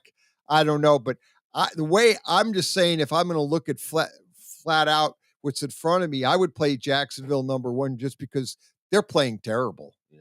That team is falling apart. Yeah, I had Jacksonville 1, Indianapolis Colts 2, and the least team I'd want to play is Houston Texans. Now I know the Browns beat the Texans last week in Houston, but C.J. Stroud didn't play. One of the Right. receivers wasn't 100%. In 3 weeks they're going to be much more healthier. You know what I mean? Like, Yeah. The one thing the guy that can't replace is Tank Dell, though. C.J. Stroud will give them a puncher's chance. Yeah. They miss Tank Dell, though. Yeah, they if miss. he was there, I definitely don't want to play them because he gave them another dimension with Nico Collins. And Yeah. Is just something about him. Yeah, I that don't guy know what was- it is with Tank Dell. Yeah, what? It says that speed, that trying to deal with him in space is hard to deal with, and he's out for the season. Yeah, he's out. Yeah, I know And he's Will out. Anderson didn't play last week, Dave, either. The Yeah. best defensive outside linebacker Yep. who was, if you want to talk about C.J. Stroud for offensive rookie of the year, you can talk about Will Anderson for Yeah, defensive because rookie of the year. he's played great. Yeah, They had a he's great. all Isn't over that the a great field. draft? Yes. Very, very well. They're a team moving forward with, the arrows pointing up for the Houston Texans, no doubt. Right. Yeah, and when you break it down, really, I think their coach, D'Amico Ryans, should be considered. Well, now you have Stefanski, coach of the year. I think you got to talk about D'Amico Ryans as a coach of the year candidate too. Yeah, I think he's going to be in that. He's in the Guy from discussion. Detroit, right? The Detroit Lions coach too, probably. Yeah, Campbell. The only I think the thing I've got to give Stefanski maybe a little bit of the edge, just because he's done it with so much the mass unit, putting players in. Look at all the quarterbacks they've had in, and all the changes, all the injuries on the offensive line, and they've been able to still win ball games with just a litany of injuries. So, well, I know one guy. He won't be for coach of the year, but they want to get rid of him all the time. Mike Tomlin. How do you even have a winning record with the roster that you had, with terrible quarterback play, and you were 7-4 at one time, then you go to 7-6, and then all of a sudden you win in games that you didn't think they even had an opportunity to win. Yeah, you do it with Mears. That's why I said last week, get Mason Rudolph in there. I think he could play better than Trubisky. I always thought he was better than him. To be honest with you, their system, they know what they do. yeah, and they Get him in played, there. and he played great against Yep. the Bengals at home. That's why I said just get Trubisky out. We'll see what he does this weekend. They've got a big game with Seattle. I really rather have him in there than Trubisky anyway. I just did. Yeah, we'll see what he does this week again. Pittsburgh again, one of those teams still in a playoff hunt, and Pittsburgh can make a big difference with the playoff picture. If they beat like Seattle and they turn around and beat Baltimore, it's be crazy. That's insane. Yeah. And then you're opening again if you're a Cleveland Brown fan, if you win, if the Dolphins beat the Ravens, you become the biggest Pittsburgh Steelers fan. If you're a Brown fan, because you could pray that if the Steelers beat the Ravens and if the the Browns could beat the Bengals, you got the number 1 seed and a bye in the first round. And everything comes through Cleveland. And then Wouldn't that be everything's going remarkable? through Cleveland. That would be remarkable. Correct. Guys, switching over to college football. Obviously we have the playoffs on Monday. You have the 5:00 games, Alabama, Michigan, and the 8:45 is Texas and Washington. And those are the games people focus on. But obviously, yesterday you had the Ohio State-Missouri game last night, and obviously yesterday afternoon you had the Notre Dame-Oregon State game from the Sun Bowl. And obviously, I know we talk about players opting out, players opting in. The transfer portal opened 3 weeks ago, and I do think, Dave, I'm going to agree with Lucia. Ryan Day is on the hot seat going into 2024 now. He is. I was resistant after the Michigan game because I know Pat said he thought he was on the hot seat after losing to Michigan again. He kept calling him John Cooper. Now he is, because officially it doesn't look like that's moving in the right direction for some people. Right. Well, I question everything the guy did get hurt, though. The quarterback, that Brown, did get hurt. But they just, from that position, they didn't look like they was ready to play from that position. No, at all. Even the guy that was a starter, I would have been having both. You had a whole month. I would have been getting both of them ready just because you don't know what's going to happen. That's kind of what I thought was bad. Devin Brown seems to be injury prone. I would have had that kid that actually didn't play bad. Yeah. That came in. Who was it? I can't think of the name right off the top. Oh, he's a freshman kid from Holtz. played high school football in South Yeah, Dakota. Kleinholz. Yeah. Kleinholz. Yep. He looked okay, but like I thought that to Dave's point, he should have been getting a lot of reps in practice. Both of them. And I would have been at least, he just seemed like he needed. And the sad part is when he got his confidence, it seemed to be able, okay, I throw the ball. It was too late. When he started to drive the ball down the field, you could see that, hey, this kid can throw the ball. He was hitting the receivers. I thought, well, but then he just didn't, he had that time. He had to get confidence. And by the time it was too late, I just wish he would have been better prepared to Dave. I'll steal your point, Dave, but Kleinholz should have been better prepared to play. Yeah, because that's what just looked at it people, first. Here's the problem I have with people. They want to go back to 9 years ago and Cardell Jones in the 2014 season when they won the national title. Well, there's multiple things here in play. One, when that happened, Cardell Jones had a week to get ready for the Wisconsin game. Then he had 3 weeks to get ready for Alabama as a starter, and then obviously a week and a half to get ready for Oregon. So he had plenty of practice and preparation time to get ready for the Wisconsin, Alabama, and Oregon games, right? Compared to last night. Secondly, that kid last night was running the scout team all year. He didn't show up to Ohio State in June. He was playing high school football last year in South Dakota. He's an 18-year-old freshman playing last night with, as you guys said, with not much preparation. That was quite obvious to all of us. And third, when Cardell Jones started out there, he was a 22-year-old sophomore. He graduated from Glenville in 2011. He went to a prep school, and that was his third year in the Ohio State program. So it's not fair to compare a 22-year-old guy who's been in your program for 3+ years compared to an 18-year-old freshman who just came to Ohio State in the middle of June 6 months ago. Well, I'm even Those are looking not at fair comparisons. No, it's not. I wouldn't compare them. It's not the same thing. So I have all these friends telling me about 9 years ago, and I said, "You're wrong. You're wrong. It's It's different. not the same thing." I don't understand why they would compare those two. I'm looking at comparing Brown to anything because he's the guy that had an entire month for you to get him ready, and he looked shaky from the beginning. Can we all agree if Brown plays the whole game, they're not scoring a lot of points? Now, Ohio State might win, but they're not going to score a lot of points there. You can see that. He just looks shaky. I want to know what happened to the offensive line. And it was the same guys. There's one guy that wasn't in there. Right? I don't know what is going on with that line. It was horrible. That was horrendous last night. I sent Jeff Ondash on a couple Facebook posts. One post was, how did the offensive line forget how to block? Because I had a couple plays there. Those quarterbacks were I thought I was watching the New York Giant offensive line. They were getting teed up. Those quarterbacks running and throwing the ball away. That's the question I had. And then the scheme on the offensive line, they had the one corner come. There were guys that were running, getting the quarterback, no one just touching them. Yeah. The defense. I thought it was backups then because that's what I thought. I looked at the name and said, it's got to be not the right guys. And it's the same. That's the same offensive line. Right. I think it was just one guy that wasn't there. They moved the one guy over to center. Here's my understanding, guys. Carson Heinzman, who's been the center all year,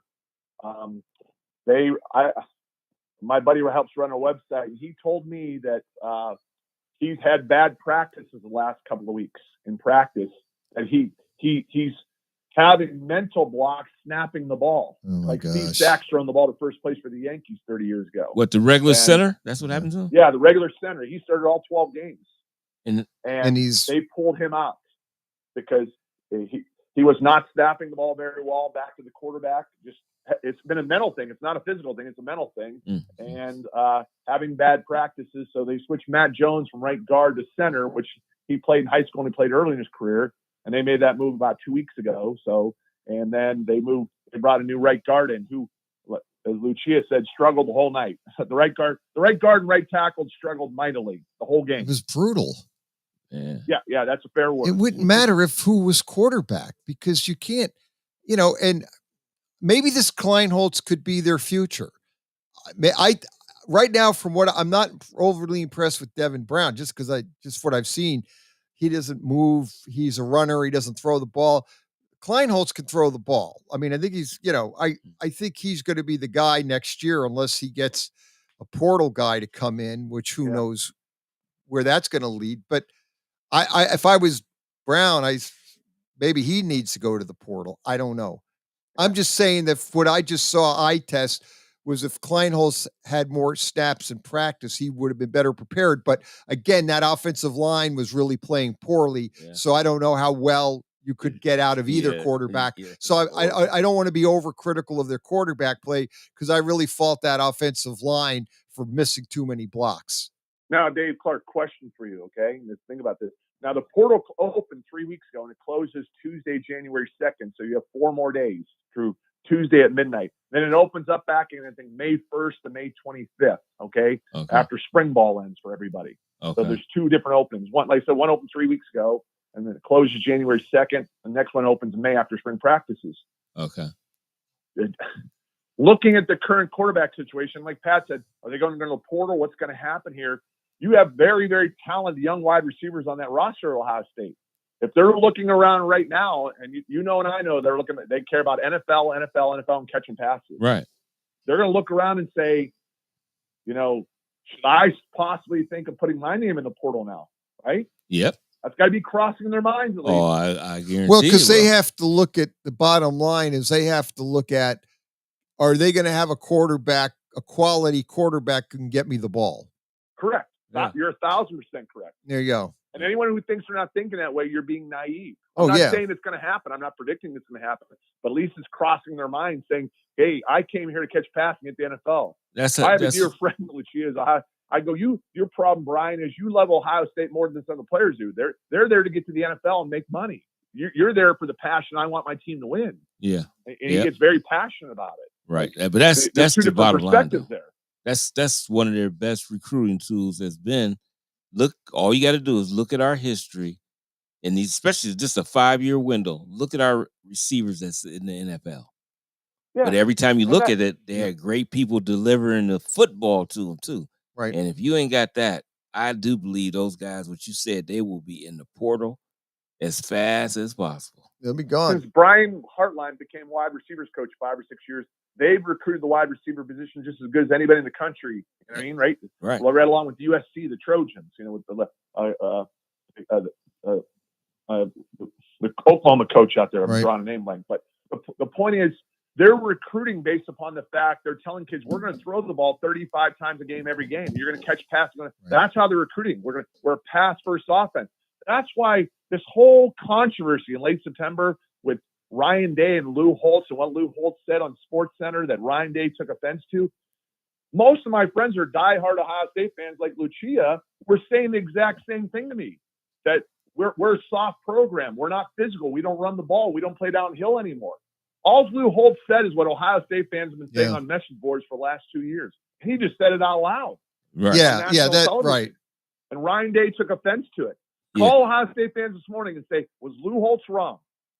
Yeah, I mean, you got to be stronger anyway mentally to worry about what somebody is saying. Some guy like Lou, yeah, I mean, whoever it is, because that's some of them. That's their job.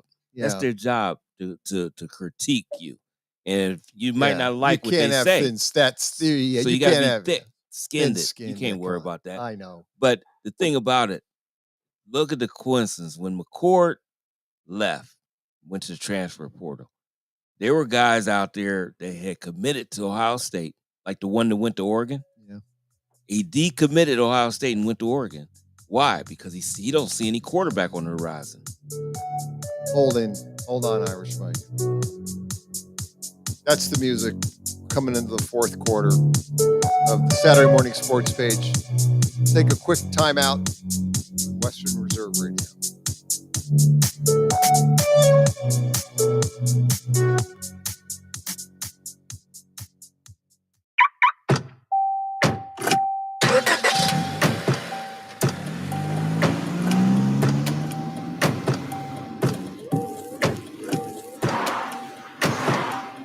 Driving has a rhythm all its own.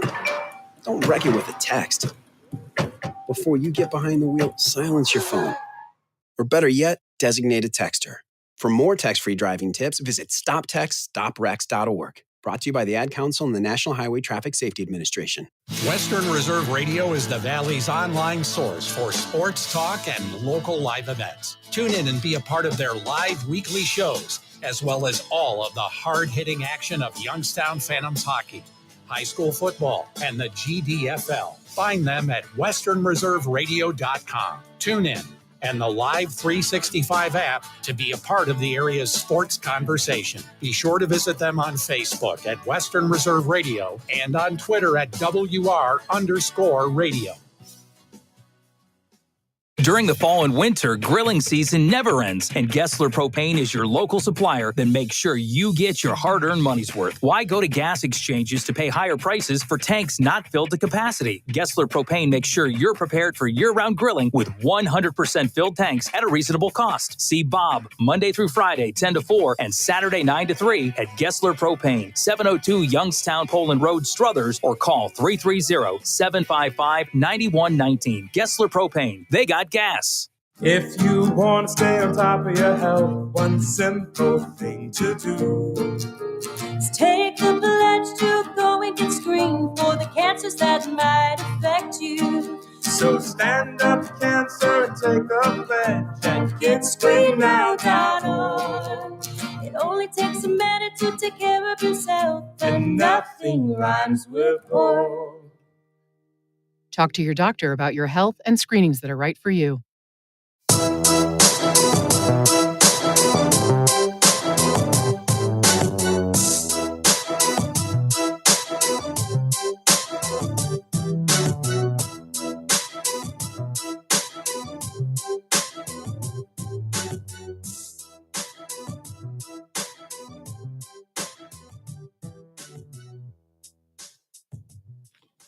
Saturday morning sports page coming right back at you. Let's get Irish Mike in. Hey, Irish Mike.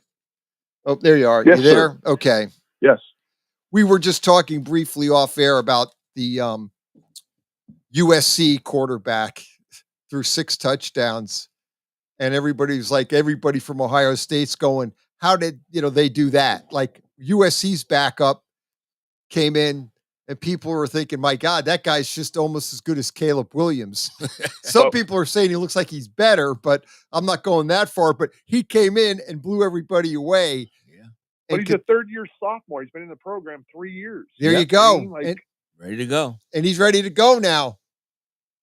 Yeah, and I mean, obviously, Will Howard, the Kansas State quarterback, who was okay at Kansas State. I mean, he's a good player. I mean, I heard rumblings a couple weeks ago from a USC source that he was going to go to USC. That's why, they had that 5-star quarterback you guys saw. He left USC about 2 weeks ago. Now, maybe he realized that he was going to get beat up by this other kid who played the other night. I don't know. And now Ohio State fans are all about Will Howard, the Kansas State quarterback. Let's get him in the portal. I mean, because it's clearly a quarterback. I mean, right. And he's not bad. He could throw the ball. Aaron Nolan, who just signed with Ohio State 10 days ago, I read high school. And my answer to my friends is this: if you want Aaron Nolan to start at quarterback next year in 2024, I'm okay with that. But if you think you're a serious, legitimate national championship contender, then I'm going to tell you you're wrong. It's more like 2025 now. You're pushing your timeline back a year. Because another year. An 18-year-old freshman, how many 18-year-old freshmen? I know Trevor Lawrence did it 5 years ago, but he didn't start till the 7th or 8th game of the year either. Right. Yeah, Miller Moss. He was allegedly coming out of high school. Trevor Lawrence was the best prepared quarterback coming out of high school, allegedly, since Peyton Manning back in the early 90s, as far as being ready for day one of college football, because he played at a high-level school in Georgia, and he started for 3 years and played a big-time schedule. Right. Yep. Yeah, so, Miller Moss was the quarterback for USC. Moss, yeah, he was a redshirt sophomore that came in and threw 6 touchdowns and set the Holiday Bowl record for what it's worth. But obviously now it looks like USC has their quarterback next year. Yeah, just get that offense and defense line together. Got to get the line and together. And then the Buckeye quarterback, I don't know what the heck they're going to do. I have no idea. I don't know. You don't want to lose Kleinholtz. I mean, I guess, or it's Kleinholtz. Anyway, you don't want to lose this kid to go to the portal, though. That's the thing with the portal is some of these guys aren't going to stay around and wait a year. If they could start somewhere else and get their reps in, and we've already noticed that, the more reps you have, the better success you have as being an NFL quarterback. You need the reps. And I know, Pat, one of your best friends is a Notre Dame fan. Steve Angeli played a great game yesterday, threw 3 touchdowns, looked pretty good. And Riley Leonard transferred in 2 weeks ago from Duke, right? I mean, I could try to go on the message boards like we talked that day about quarterback controversies and people saying, "Oh, Riley Leonard better come here knowing he's in a competition." Riley Leonard's not coming to Notre Dame to hold a clipboard and wear a baseball cap. He's not. No, he's there to start. He's there to play. Thank you.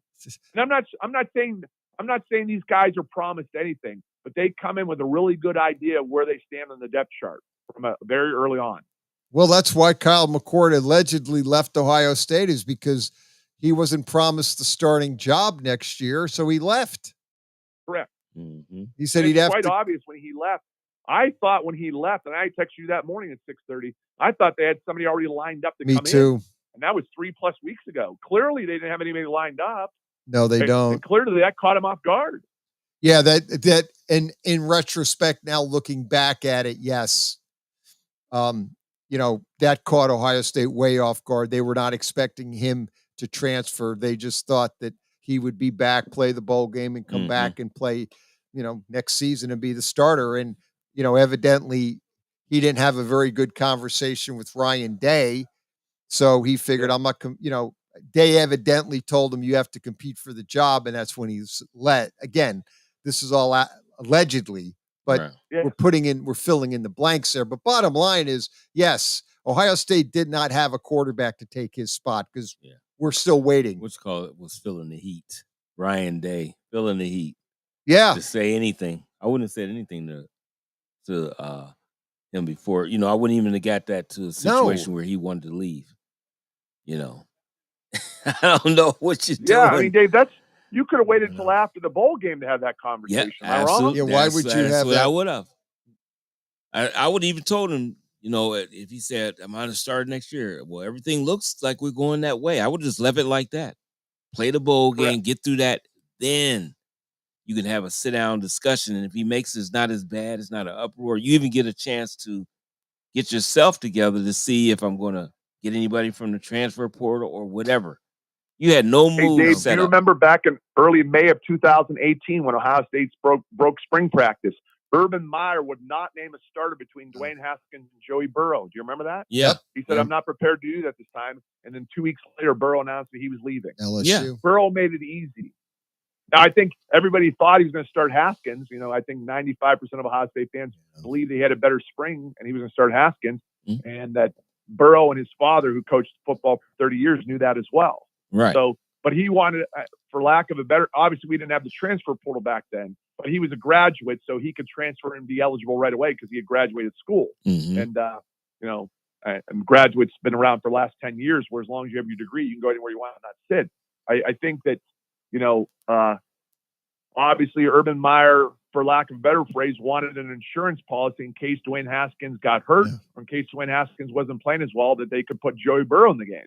Right. Yeah. And that didn't happen. Right. No. I mean, and obviously Haskins had a great year. And my buddy sent me this I asked after the Michigan game, and he helps run a website, and I'll send to Lucia. He sent me statistics. This was after the Michigan game. When you look at Kyle McCord's statistics this year and compare them to Joey Burrow's statistics at LSU in 2018, his first year at LSU, that McCord's statistics were all better this year. That he believes Ohio State fans have become very, very spoiled because of success at quarterback. I believe it was still a really good year. They just came up a hair short, and that people were, quote, overreacting to the situation. Yeah, I could see that. And then McCord still has 2 years of eligibility left, 24 and 25 at Syracuse or Ohio State or anywhere he was going to be. He still had 2 more years left to play college football. Mm-hmm. There you go. Well, it won't be for with these quarterback spots specifically, the backup for Texas left. That young man left, and he transferred to Duke, I think. Am I correct? Did I see that correctly? Yes. Yes. Matt Murphy kid, he's going to Duke. Yep. He announced about he's 4 going or 5 to Duke days ago to replace Riley Leonard. Yeah. Yeah, these quarterbacks, it's like, free agents, NFL free agents, so no contract. They can go year in and year out. They can just move around. In the NFL, at least you have a contract, but they can't unless you take a dead cap hit. But in college, they're pretty much free agents every year. Correct. It's pure free agency in the best form for the player, but also for the coach. 6, 7, 8, 9, 10 years ago, where I believe guys, and if you You think I'm wrong? Let me know. I think guys are willing to sit 1 year. They get it, but they don't want to sit 2 years. No, they don't want to hold the clipboard for 2 years. Yeah. Right. No, they don't. Maybe now if the Texas quarterback comes back next year, does Arch Manning sit another year at Texas? I don't think he is.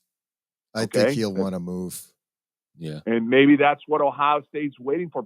But if you bring Arch Manning in, then Aaron Nolan says, I'm out of here, right? I mean, And that's so the way that works. Yeah, so is right. And so would that Kleinholz. Yeah. He don't like staying. He figured I'm going to go. Again, Ohio State's got to make a decision what they want to do with quarterback sooner than later. I mean, I don't know, this year coming up, he's got to get a kid. He's either going to get a portal kid or decide who's going to be the starter. It'll be this Devin Brown or this young kid that came in last night, Kleinholz, and see if he's going to be your guy. And I know, it's probably been a long time since I've said this, Lucia, but as of today, let's say December 30th, 2023, the Notre Dame quarterbacking situation right now is way better than the Ohio State quarterbacking situation. Better. Way better. Not even close. Yes. And that could change 6 months from now. I'm not saying it can't change, but I'm talking as of today. You look at your roster and go, oh boy, what do we do now? And that's why I believe that, obviously losing to Michigan 3 years in a row. And then I know it's an exhibition game, but let's face it, Ohio State played a lot more guys last night against Missouri than I thought we were going to play 3 weeks ago. I mean, a lot of guys opted in and decided to play. Yeah, they did. Yeah, they had a lot of guys playing. It's like I said. Obviously, you're missing Marvin Harrison, who's a big part of the key. Well, I mean? And obviously McCord transferred out, but you had your whole offensive line minus the change that the coaches made. Okay, that wasn't an injury; that was a coaching decision that make that move. And that didn't work out well. Correct. And then you have, like I said, Marvin Harrison wasn't going to play. Mel Kiper's got him rated number 2 as far as players drafted. The number. And then obviously the Fleming kid ended the portal. He'll probably end up back home at Penn State. I mean, you had a good year, not a great year. That's a guy's career that never panned out like everyone thought. He was always a good, solid player, but he was a 5-star, can't miss wide receiver that probably, if it entered an NFL draft, would be a 4th or 5th round draft pick this year. That's why he needs another year of college football somewhere. Yeah. We'll see how it goes. And I don't know what's going to happen. Obviously, guys, I think they'll have till January the 16th to make a decision whether they're going to go to the NFL draft or come back for another year. So we'll see over the next 2.5 weeks how that plays out. Sure. But the reality is this transfer portal has changed everything. Yeah. It's how we view things. Exactly. It's good. Yeah. It's changed the college game 100%. It's turned it kind of on its ear, sort of to speak. So last question for you guys. What is your predictions? I know you want to get your NFL things in, so I want to get through this real quick. What is your predictions for the Final Four Monday, guys? Final Four, I'll take Bama and Washington on mine too. Wait, let me see. Washington, Texas. How many points is 4 points? Washington gets 4. Washington's getting 4. Michigan's getting 1. Yeah, I'll go different, but I'm gonna stay with the Washington. You want Washington? Yeah, I think. What do you want? I'm gonna take Michigan though too. You're going to take Michigan? Me too. I'm taking Michigan, believe it or not. Yeah. I think they're a very senior heavy laden team. I mean, they've been building to this. Obviously, Harbaugh's in his 9th year. This is the best team in Michigan. My question to Michigan: if you don't win it this year, you've won a half a national championship over the last 75 years. Let me repeat that: you've won a half a national championship back in 1997 over the last 75 years. If Michigan can't win a national championship this year, then when? Explain that one to me. Well, I don't think Harbaugh's going to be around. I'm going to go with, because Harbaugh, I believe, is going to be the next head coach of the Los Angeles Chargers of the NFL. Yep. Okay? That's my belief here in the next 3 weeks. Yep. Or once the season I agree ends. with you there. So I'm going to go with Michigan, Okay. and I'm going to go with Washington. Me too. I'm going to go with Washington. Me too. You too? Yeah, I want Washington. Yeah, I'll take Washington gets 4 points. I'll take Washington. I'll do Bama and Saban and Milroe. Milroe's a wholly different quarterback. And I'll take it. Michigan's has not seen a quarterback like Milroe, and I'll take one. They've played nobody during the regular season. They're not a good. They beat Ohio State by 7 points, and that was it. They haven't played anybody. I don't know how good Michigan really is. Bama has played and beaten better teams. That's why I'll take Bama. I'm not buying quite Michigan stuff because they've played nobody. They've played the Big Ten team. We know where that is. So we'll find out, though, Saturday night. That that could be said every year though, because it's always going to be they play better teams in the SEC. This period. It is. So the I Big think- Ten, they right. Ohio State, Michigan is your top two teams, Right. and they only can play what's thrown in Yeah, front you're of playing them. right. And that's But that's what Michigan you got. played no one out of conference. That's Yeah. the problem I have with Michigan. They played nobody. They played a high school out of conference schedule. Therefore, We'll see what happens. they played nobody. Yep, we'll see what happens. We'll find out come Saturday night. Or Yes. I'm sorry, Hey, I guess guys, that's Happy Sunday New Year night. to your families. I'm gonna listen to your NFL picks. Happy New Year, guys. All right. No, it's Monday. Happy Take New care, Year, bye-bye. Irish Spike. Thanks for the Thank you. call. Yes, Monday Night Football. It's Monday Night Football. Let's go ahead. Let's get these picks in, Dave Clark. Boy, they are going to be interesting. We've got the big game tonight. Dallas at the Cowboys. I'm sorry. The Lions are at the Cowboys. 5.5 for the Lions. Get 5.5 points. I got to go with Dallas. I'm I gonna. know. They play better at home. They play better at home. Lions not so great on the road, and I got to figure Dallas snaps back. Think they lost. But they two got to in a lay row. 5.5. I debate that because that's 5 and a hook. But I'll take the I'm gonna boys. I'm gonna take them 2 at home. Okay. Next one up, obviously, is probably the biggest game of the weekend. One of the biggest. The Finns are at the Ravens. And they're getting the Finns are getting 3.5 points. That hook is dangerous here. It is. But I have to go with the Finns. I'm going to go Ravens.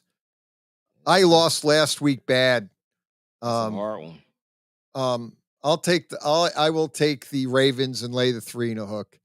Lamar's playing unbelievable. Yeah, I know. It's just so hard. Miami's not a good road team. They've struggled on the Might road. be a little chilly. A little wet. It might be. I'm looking to see what we have there weather-wise. But yeah, let's just say for the sake of the discussion, the weather's probably going to be average at best. It's definitely probably not going to be Miami. That's for sure. Yeah, I'll take Baltimore. It's hard not to go against Baltimore after what you've seen last week. Now, they might have a letdown a little bit, but I'm gonna still stay with them. 45 degrees and sun. Oh, that's nice. That's really You want nice. the Ravens or you want? I'm still stay with. They're at home, so They're I'm home. gonna stay with them. Here's a big one. The Patriots are at the Bills. 14 points. Wow. Can the Patriots at home? They're on the road. Buffalo does play really good at home, though. They do. But it's Belichick. And can Belichick coach them up enough to keep it close? 14 points. That's a lot of wood. That's a lot. Oh man, that's a lot of points.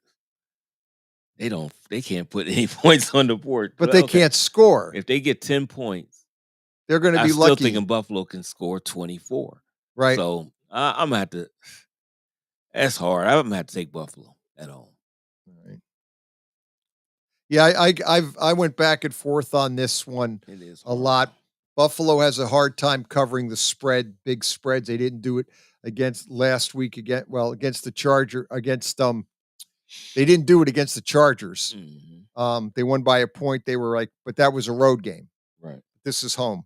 So I'm going to go ahead and I'm going to go with the Patriots. I might regret this, but for some reason, I think maybe the Patriots could keep. I might change this. I'll slide. Let's go to the Falcons and the Bears -3. Falcons are at the Bears, and the Falcons get 3 points in Chicago.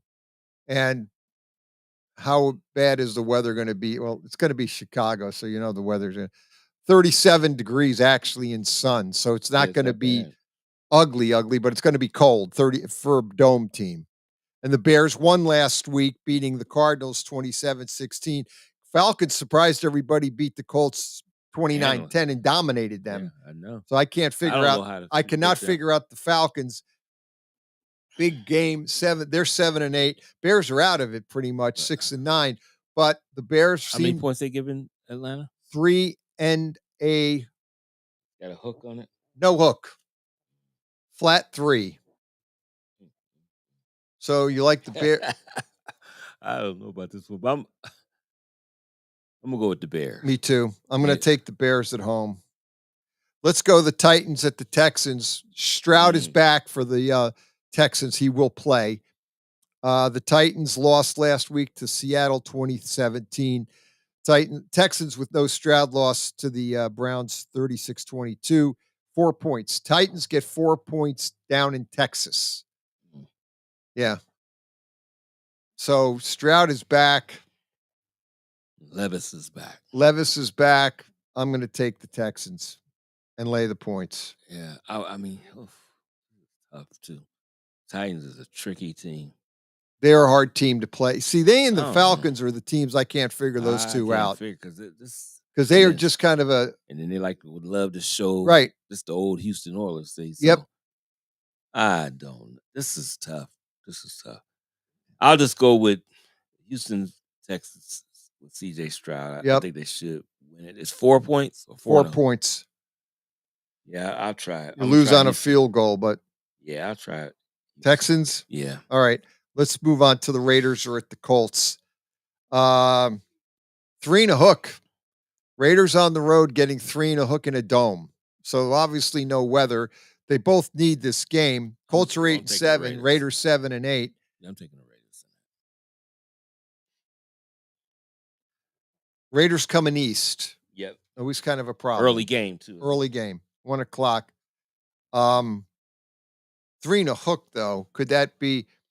Raiders just can't have offensively have nothing. I mean, last week they didn't even complete a ball in the second. I have to take the Colts coming off a loss at home. I'll go Colts, belay 3 and a hook. Let's go Panthers are at the Jags. This is a 4 point. The Panthers get 4 points. So the Jags laying, but no Lawrence. They're going to win this time. I don't know how, but they are. I'm taking the Jags. Cover and lay the 4. Yeah, I'm going to lay it this time. I'm just going to go ahead and lay it. Yeah, I don't know. Gosh. Yeah, I'll take the Jags, lay the points. Let's go Rams at the Giants. Giants are getting 6 points at home. Wow. Tyrod Taylor starting. Tyrod starts. Aaron Donald is playing. Tyrod's going to be running for his dear life. Poor man. With no line and Aaron Donald just going to be living in that backfield. I'm taking the Rams and I'll lay this. How many points is it? 6. I just think the big thing is going to be problems stopping Stafford and the rest of them guys. Right. That's going to be tough. Right. And it's in New York though, right? New York. Here's the problem you have is the Giants offense will probably not be able to do anything. It's going to be 42 degrees and cloudy. It's MetLife. It's windy. It's cold. It's going to be that anyway. Rams are coming east. I get all that. It's a 1 o'clock game. It's a 1 o'clock game. Wow. It hurts the Rams there. I have absolutely the Giants. The Giants were so lucky last week because of that game. If Hurts doesn't throw the pick 6, the Eagles cover. They didn't cover the 12 because they got handed 7 points. And I don't know if Stafford's going to do that this week. Yeah. And Aaron Donald is just going to terrorize that backfield. He's going to be Tyrod Taylor's going to be running for his dear life because the Giants cannot block. Right. Well, I'm taking the Rams. They've been playing really 77 sacks, franchise high, league high. Yeah. Cardinals are at the Eagles. This one's a hard pick. The Eagles lay 12 points. Do you trust the Eagles? Should they win, they probably will win. Do they cover the 12 points? And they should. They should. But I don't know. They might be up 15 and then give up a touchdown. You lose a cover. Right. Yeah. Backdoor cover. Yeah. That's a lot of points. I'm going to take Arizona. Yeah, I'm taking Arizona too. I might regret that. Saints are at the Buccaneers. Big game. It's a big game. Big game. We didn't even really talk much about the Buccaneers. A big one. Baker wants to stay in Tampa Bay, so maybe they can work out a contract. So do Mike Evans wanting to stay there. Yeah, too. if they get Mike Evans to stay, and he wants Baker to stay, and I think he will if they re-sign him. If they re-sign and they could get Baker for 29 or 30 million, that's what they get. Saints are at the Bucs -2. So the Saints get 2 and a hook. in Tampa Bay. Tampa Bay won last week. Very impressive win for Tampa Bay, beating the Jags 30-12. Saints had that Thursday night loss to the Rams 30-22. As much as I heard Mike Lombardi yesterday say the Saints can win this game. I mean, I think they can. And I think they can. I think they can, but I still I'm going to take the Buccaneers. Yeah, I'm just going to take them. They're at home. I'm just going to take them. And if the Buccaneers win, they clinch the title. Yep. So I think the Buccaneers have a lot to play for. Now, if we say the program should pick the Saints because we want chaos, then the program would pick the Saints. Right. The program would pick the Saints, praying to God you get total chaos. And you would. If the Saints win, oh, yeah, it's getting all kinds of then stuff. You get all kinds of stuff. And then you got the Falcons potentially getting in. If they win, now you have total chaos. 49ers are at Washington. This is a strange game. The 49ers, this is 13.5 points. So the 49ers are laying 13 and a hook to Jacoby Brissett and Washington. And that's the 1 o'clock game. So the Niners are coming east, 4 o'clock for the 1 o'clock game. I would take Washington, but I'm not because San Fran got demoralized last week. And I think they got to come out and do something. They got a lot of injuries, though. Not just the offensive line, but Armstead is out. Hargrave, we don't know if he's playing either on the defensive line. Those are your strength, your line. You need those guys, and they banged up on both sides. But you're going to take the Niners. I'm just going to take them. I just think they're going to try to put up as much points. They got to get back. But it's going to be tough. I think it's going to be tough against Jacoby Brissett. I think he's going to challenge him. 13 and a hook. Because they are a little vulnerable in their secondary. People don't. Ward plays good, but you can't throw the football on San Fran. So I don't know. It's going to be hard. I'm going to take Washington in the points. I might regret it. It's 13 and a hook, you said? 13 and a hook. That's a lot, though. Steelers are at the Seahawks. Seahawks are laying 3 and a hook to the Steelers. I want the hook. So I'm going to take the Steelers. It's hard to do that, though. I can see Seattle taking care of business at home, but I got to go with the Seahawks at home. I like both coaches. I like them both. I think they've both done a great job. Yep. Let's move on to the Bolts are at the Broncos. The Broncos are not playing Russell Wilson. Jared Stidham is their quarterback now. He's going to be, I don't know, guys, the quarterback of the future. It won't be Russell Wilson. Bolts are getting 3 and a hook. They lost last week to the Bills 22-21. They played hard. Played hard. And the Broncos got beat by the Patriots 26-13. I don't know where you go with this one. 3 and a hook. I'm taking I don't know how good. Who's getting 3 and a hook? The Bolts. The Bolts get 3 and a hook. Taking the Bolts. The Bolts. This game is in Denver, though, right? Yes, it is. It's in Denver. I will take the Broncos. Yeah, it might be snowing there. It could be. I'll look it up. But and that forecast might say one thing. It's snow we're later out of time.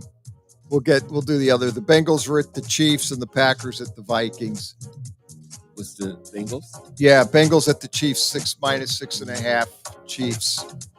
Bengals get 6.5. Give me Bengals. B2. And then Packers, Steeler -1, Vikings. Give me the Packers? Yeah. Packers. Saturday morning sports page. Everybody stay safe. Do not drink and do not drive holiday week. Be good. Buckle up. Stay safe. Sports Radio. Western Reserve Radio.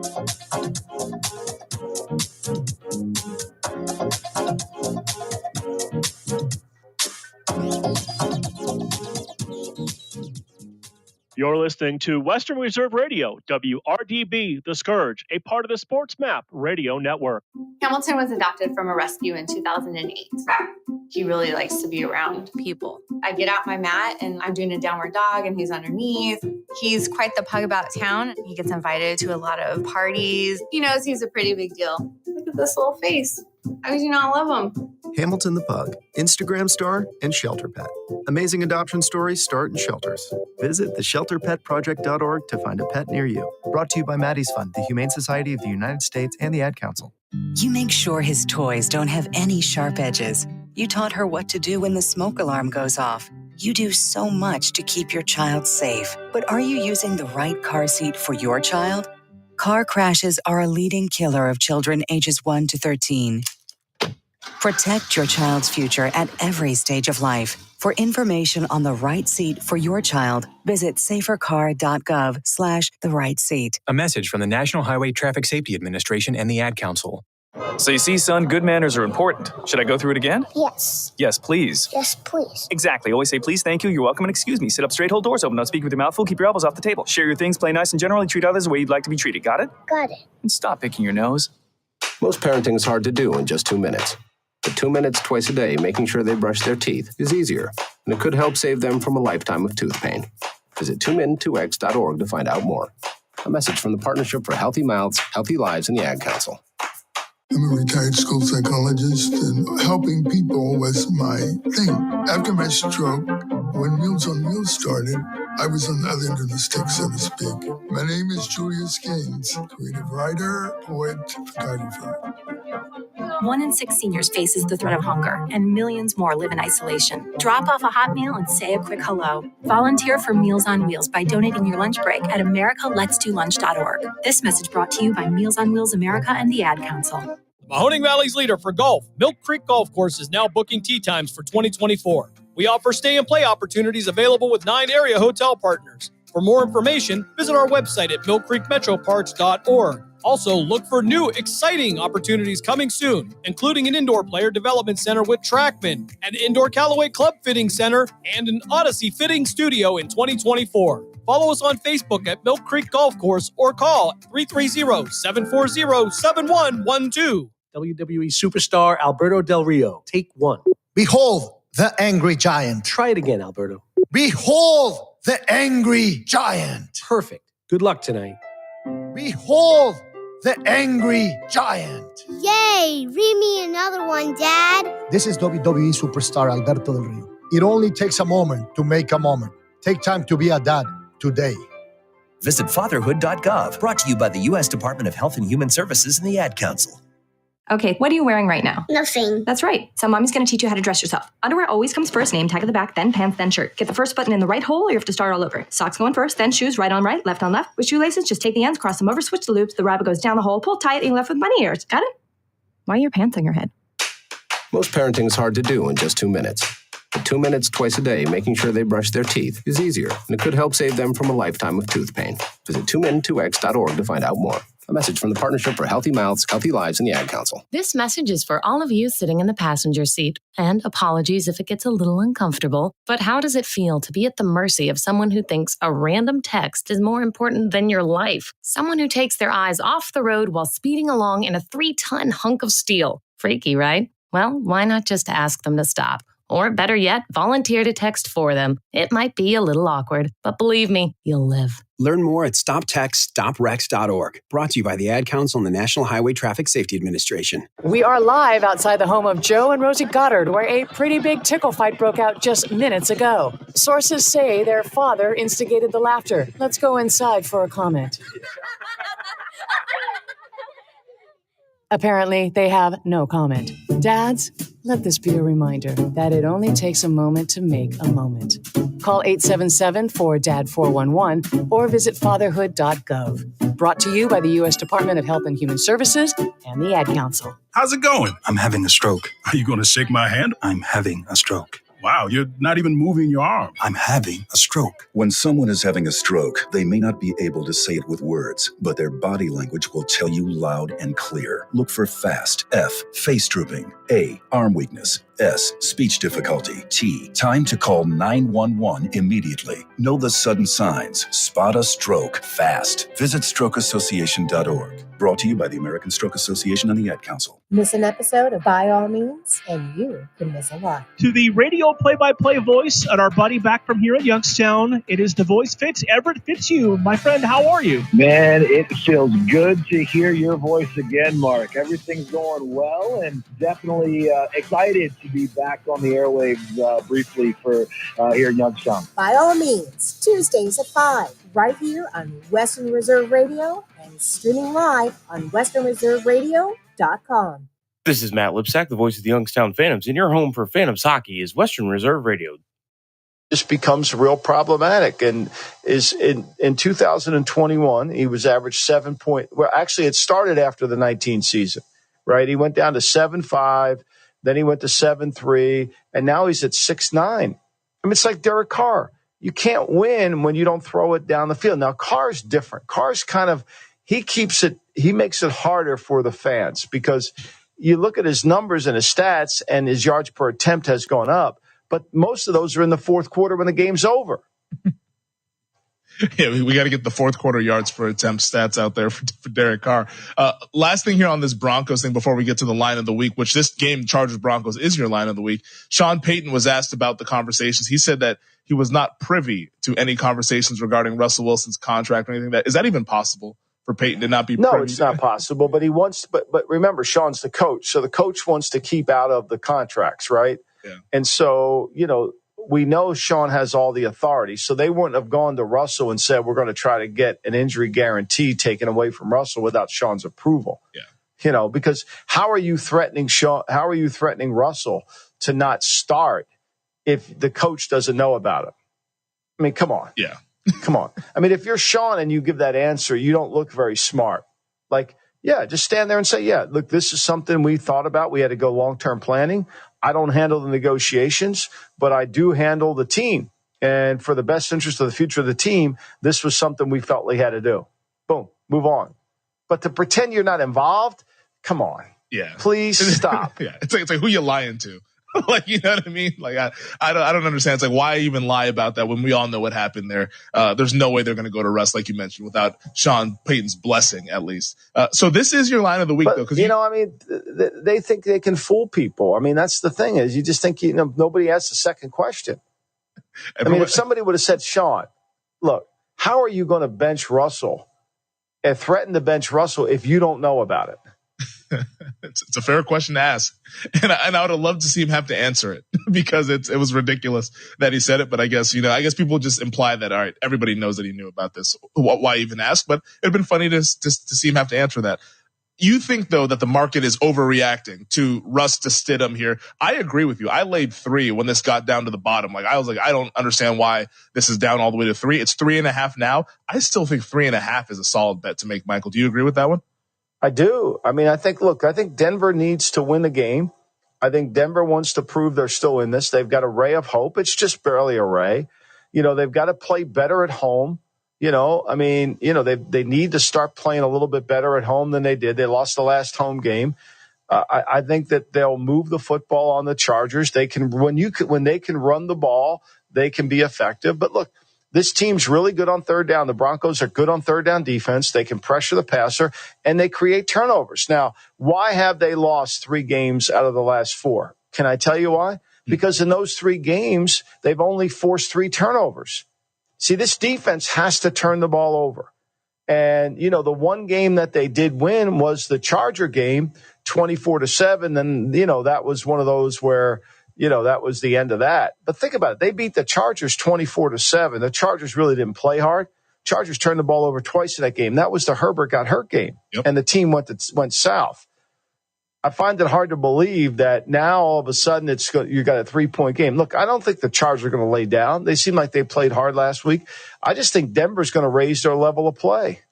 Yeah. And I'd imagine that Sean Payton is probably looking forward to calling plays for Jarrett Stidham here because that's a guy that they brought in early in the free agency process. To maybe he thinks that Jarrett Stidham can better run his offense than what we had seen over the last 5-6 weeks or so. Well, he'll run it. Femi, I think what he'll do is he'll do what he's told to do. Not that Russell was not being compliant. It's just Russell's instinct is play. Okay, I don't see it. I'm going to go. It's not being, subversive. It's basically being, I'm just playing my game. And what they want out of their quarterback is to play their game. Okay, we call this pass. Here's what I think here's what's going to be open if we get this coverage. You're going to throw it here. You're going to throw it there. Just let the offense work for you. Yeah. So the Chargers and the Broncos is the line of the week. The Hall & Oates play of the week, the game that you want no part of. Looks like we're going to the Windy City.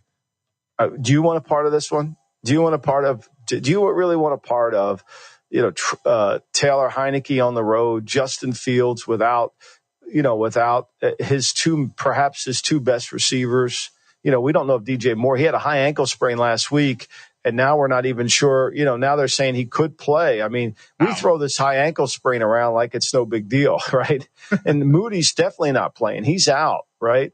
Mm-hmm. And, last week, DJ left the game. He's not even on the injury report. We know Cole Kmet's got some issues and Lucas Patrick. Look, I don't love either team. I don't trust either team. And the Falcons can't put 2 quarters together of good football, let alone 2 games together of good football. It's hard to run the ball in the Bears. I think the Bears defense has played really well in the run game. They're the number 1 defense in rush defense this year. They're 3rd in yards per attempt. They're really good. You're going to have to throw the football effectively against them. And if you do that, there's propensity for them to make plays on you in the passing game, and you'll turn the ball over, which Heineke can do. But conversely, Fields is going to have a hard time making plays without it. Maybe his second best receiver and the guy that he's really relied on in Cole Kmet, the tight end. So I can't get a handle on the game. The line, I was surprised. There was a lot of money came in on Atlanta, and it moved the line back down to 2.5. And that's kind of where it sits right now. I think a lot of that movement was because of the injury report of the Bears.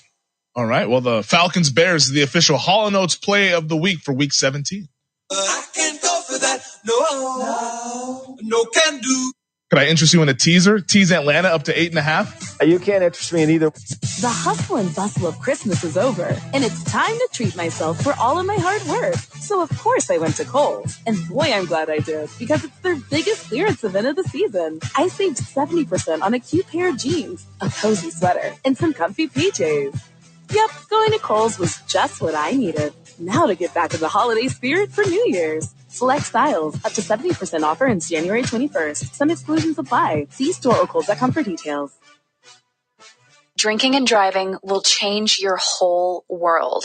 Whether you get pulled over or get into a crash, things will never be the same. Getting a sober ride will change your world for the better. Drive sober or get pulled over. Paid for by NHTSA. Nobody wants to get ripped off, broken into, or robbed, but nobody wants to pay a lot of money to have their home protected either. I've got an offer to tell you about to provide home security for your home for less than $1 a day. For real, with no installation or equipment charges. And this is from a company rated #1 by a leading consumer research company. According to the facts, most of you won't even call unless there's a burglary in your neighborhood or something bad happens. So let's give you a reason. Save money. For less than $1 a day with no other costs, you can get your home secured. Plus, get a lifetime equipment replacement warranty. You need protection for your home. Call the Home Security Hotline right now. 800-402-7117.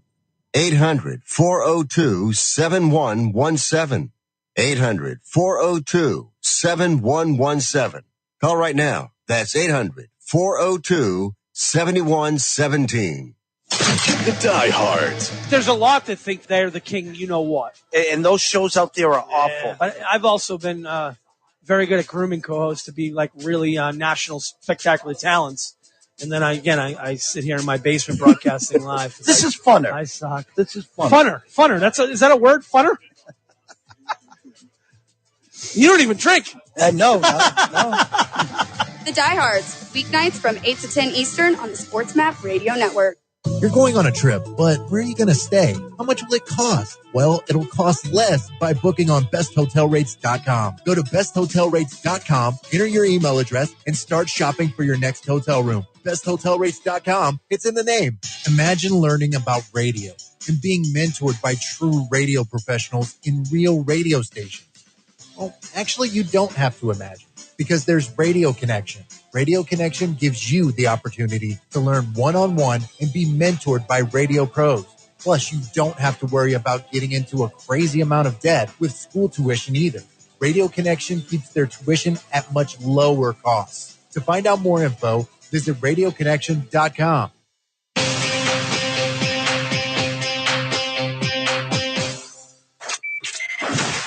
This is Brian Musburger, and you've got the best of both worlds. VSiN programming on the Sports Map Radio Network. This is the Lombardi Line with former NFL executive Michael Lombardi. Now here is your host, Timmy Abebefe on VSiN, the Sports Betting Network. Looking to bet smarter? Then VEASAN has the perfect holiday gift for you. Sign up on our holiday special today and get VEASAN Pro access to everything we do from now through May 1st for only $79. And what you'll get the daily best bets, exclusive betting splits, premium analysis and 24/7 video, plus all our betting guides and best bets for all college bowl games, the Super Bowl, and March Madness. Don't miss out on this limited time holiday offer. Visit VEASAN.com/subscribe to sign up on our holiday special now. That's VSIN.com/subscribe. This is the Lombardi Line rolling along on the DraftKings Network here, final Saturday of 2023. Happy New Year to everybody out there. Hope it's a healthy and happy holidays here as we end the year. Matt Humans will be joining us next here in 15 minutes. Host of VEASAN Tonight and the VEASAN College Ball Betting Podcast. Humans has plays for tonight's Lions-Cowboys games. He's got plays in both CFP semifinals. Every big game that you can think of, he's got a play in Ravens and the Dolphins. So he's got all the big games covered. And Did you play that one? I didn't. Did you play that one? Did you think about that? The spot is brutal for Baltimore, I feel like. I like Baltimore better than Miami, but like coming off of a West Coast trip, short week, everyone's kind of patting you on the back after what you did to the Niners. I think it's kind of a brutal spot here, me personally, but I don't know. I think that, but then when they get in the building on Wednesday, after they've had their break and they probably had a walkthrough Wednesday, they didn't really practice. They watched that tape where the Dolphins scored 28 points in the fourth quarter, and they watched that tape where the Dolphins came roaring back. I think it'll capture their attention. I think the love and the glory that they achieved on the West Coast quickly diminishes itself once you see that tape, and then Harbaugh starts campaigning down that road in terms of how do you play this one. It's interesting. The line went to 3, and then it went back to 3.5.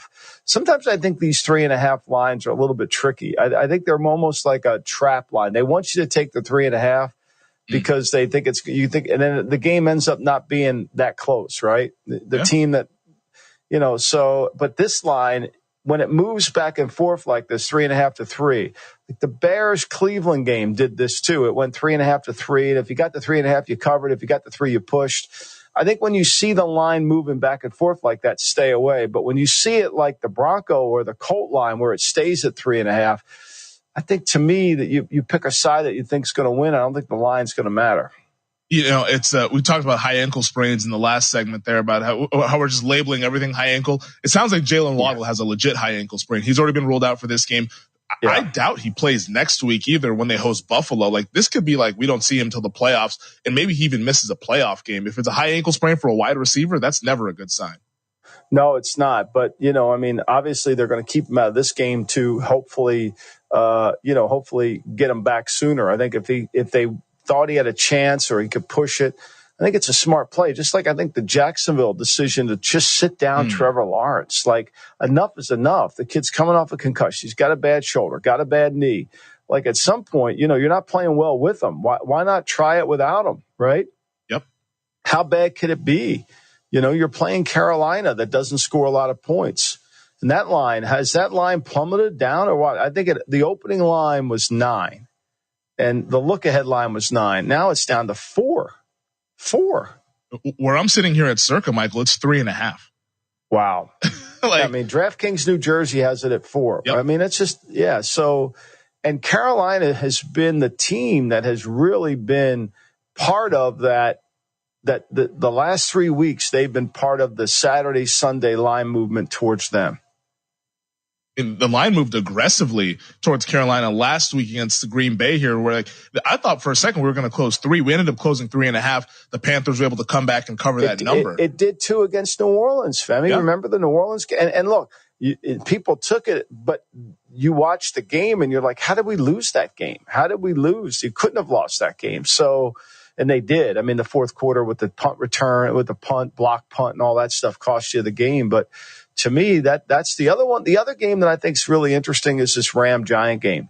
This has kind of been a tennis match here. It opened up. It opened up at 5.5. It went to 6. It went to 6.5. Came all the way back down to 4.5, and now it's kind of sitting there. Where at 5.5? I don't know what you have it there at Circa. I think we're 6 across the board. DraftKings New Jersey at 6 here. Yep.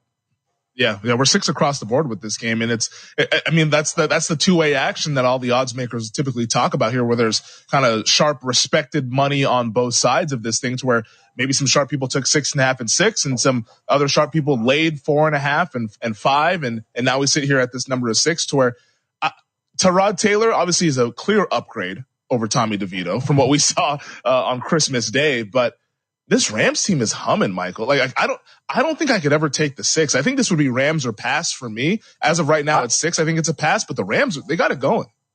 I think they do too. And people think it's a trap game. I mean, the Rams have San Francisco next week. They're coming off of a long rest, a long game, rest against, they played the Saints. But I think Stafford's played too well. And I think the coach is too good.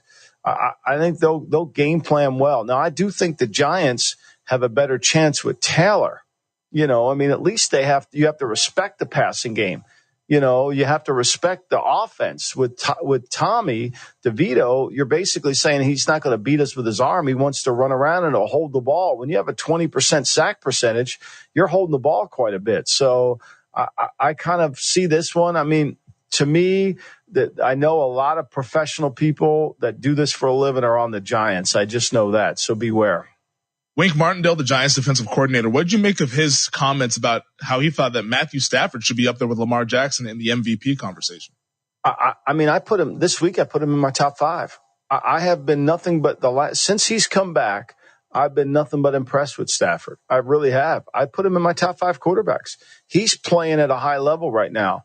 And Puka Nacua and all the receivers, he's getting them the ball. They play hard. I think the offensive line has been really the biggest surprise to me. Ryan Waddell, the former Patriot player, has done a great job of protecting Stafford. Baltimore couldn't get pressure on him. Remember the Cincinnati game earlier in the year when they lost Noteboom and they lost Jackson? They lost their all of a sudden it was just an onslaught for them.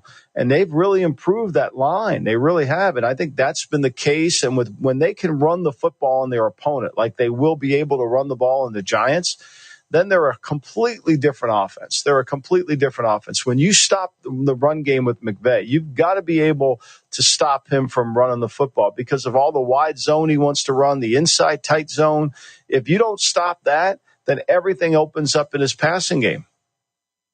The NFC West also sees some quarterback news as well with the San Francisco 49ers. Brock Purdy, he's A-OK. He's off of the injury report, but their opponent, the Washington Commanders, Jacoby Brissett, all of a sudden pops up at the end of the week with this hamstring injury. It sounds like he's a true game time decision for tomorrow. So when we're doing the show tomorrow, the active and inactive list, that'll be key for this game here. But we're sitting at 13.5. Total's 49.5. I love this as a bounce back spot for the Niners. Spoiler alert. We'll kind of talk about our picks coming up tomorrow. But I mean, if we go back to Howell, I don't see this ending well for Washington. Well, I don't see, even with Brissett as the starter. Last week they had to control their pass rush because of Lamar. I don't think that's the case this week, right? So they get after it. This offensive line for Washington is bad, and they keep calling pass plays like they don't care about the quarterback, which clearly they don't. So for me, I got there could be a little bit of a letdown coming back to the East Coast and doing all that, knowing they have a big game against the Rams. But Trent Williams is going to play. Their injury report's clean. The only thing I would be careful about would be once they have control of the game, the Niners need to get their good players out of the game, and that could lend itself to a backdoor cover. Oh, that's a really good point. That's a good point because they're thinking about what's ahead, like this Rams game coming up week 18, obviously the playoffs that's coming up as well. And I think for the Niners, I think we'll get a focused sort of approach here because this is potentially the final road game of the season for them. They close at home week 18. If they win these 2 games, they'll be at home for the playoffs. Like, I think this is like Kyle Shanahan will have the guys kind of buttoned up and dialed in here. Final road game out to the East Coast. Like, I think we'll get a good performance from San Francisco, and you can't get a better team to play. I mean, the worst secondary in all of football, right? They're poorly coached. It really is. If you're taking Washington, what I've learned in doing this job for 5 years is you're just taking the number. You don't care about the uniforms because you can't. If you really care about the uniforms and the team, you can't take Washington. But if you play numbers like a lot of people do, which has been proven to be successful in this industry, then, you just take the number and just don't watch the game. That's the way I look at it. Just don't watch it because you can't get any worse than this team. And this is the 31st pass defense in the National Football League. They're 32nd in yards allowed, 32nd in points allowed, which is remarkable because last year they were in the top 10 in these categories. What I'll tell people who take Washington in this game is that the Commanders also allowed 30 points to New York Jets. Like that kind of tells you all you need to know about this Washington defense and what they're doing. I think the Niners can name their score in this game. We'll see what happens, though, tomorrow afternoon in Landover, Maryland. All right, on the other side, Matt Youmans, host of VSiN Tonight and the VSiN College Football Betting Podcast, will join us in studio here on the Lombardi Line.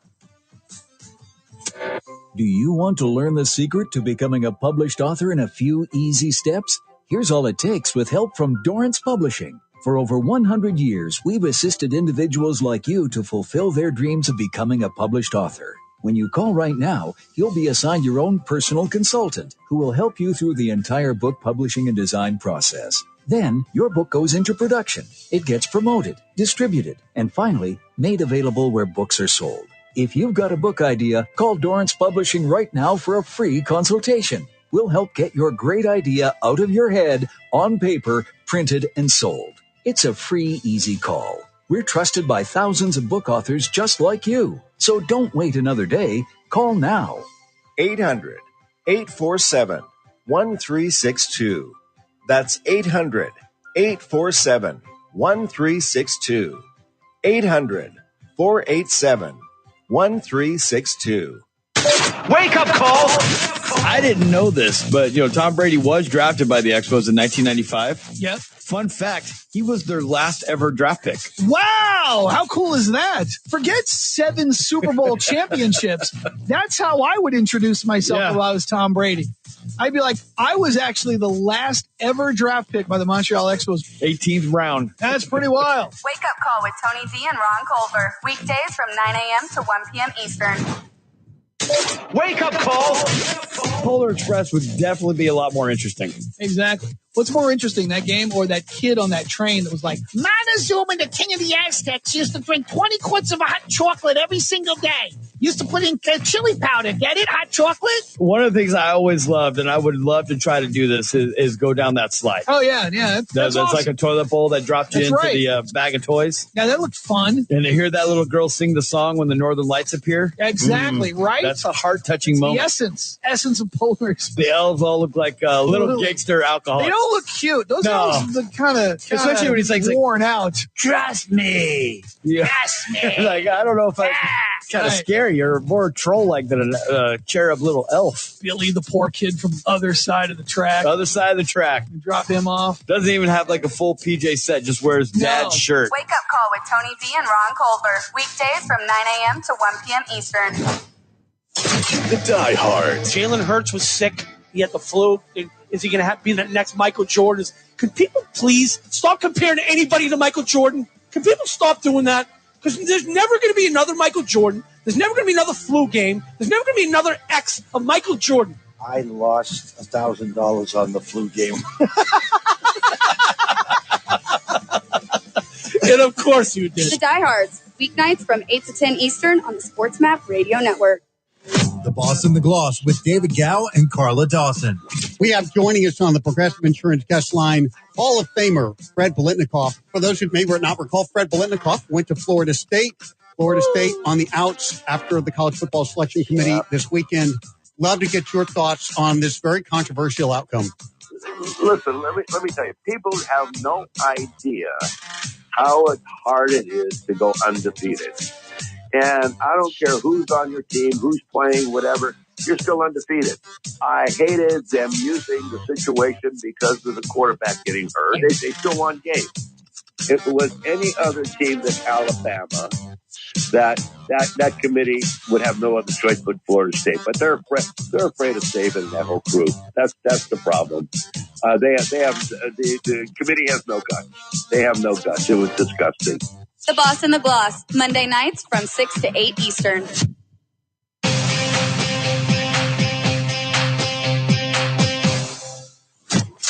This is Brent Musburger, and you're listening live to VSiN on Sports Map Radio.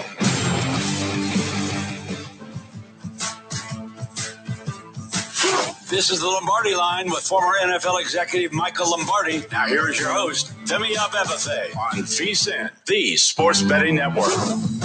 This week, new customers can bet $5 and pocket $150 in bonus bets instantly, and they will get the NBA League Pass for the rest of the season. A fantastic deal. Download the app and use the promo code VSiN when you sign up. DraftKings Sportsbook, the crown is yours. Welcome back. This is the Lombardi Line on the DraftKings Network. Michael Lombardi out in the great state of New Jersey. Femi Abebefe hanging out here at the Circuit Resort and Casino in downtown Las Vegas. And joining us in studio like he has all football season here on a Saturday is the one and only Matt Youmans, host of VSiN Tonight, which you can check out 9 to midnight Eastern, Monday through Friday, and the VSiN College Football Betting Podcast. And I don't want to put the mush on you, but I mean, it's been going really well, I'll say, as of late here for you, Matt. I mean, you're seeing the board clearly, man. How we doing? I would not blame you if it didn't go well this week. I don't like the card a whole lot this week, and a lot of times you get on hot streaks in the NFL, you have to have a lot of lucky breaks go your way. I went back and looked at the last 3 weeks in the Circa Million contest because I was 13-1-1 going into this week, and the one push was Raiders +3 against the Vikings in the 3-0 game, and the loss was Patriots +8 in the 10-point loss to the Chiefs. Oh, so that was one loss and one push, and I had a couple other lucky breaks in there, but hopefully we can keep it going this week. I'm not crazy about this card, but hey, some weeks you don't like the card and you do well, so you got to hope for the best. Yeah. Matt, update us on the Circa contest. I mean, we're coming to the end here now, right? I mean, a bunch of how many are left and what's going on? We're down to the Elite 8 for the final 2 weeks, and I tell you, any of the 8 can win it because only 4 points separate first place from 8th place. And the defending champ, Chris the Bear Felica, is in 8th, but he's got a best bet record of 13-3, and that's a tiebreaker, so he's got that going for him, which is nice.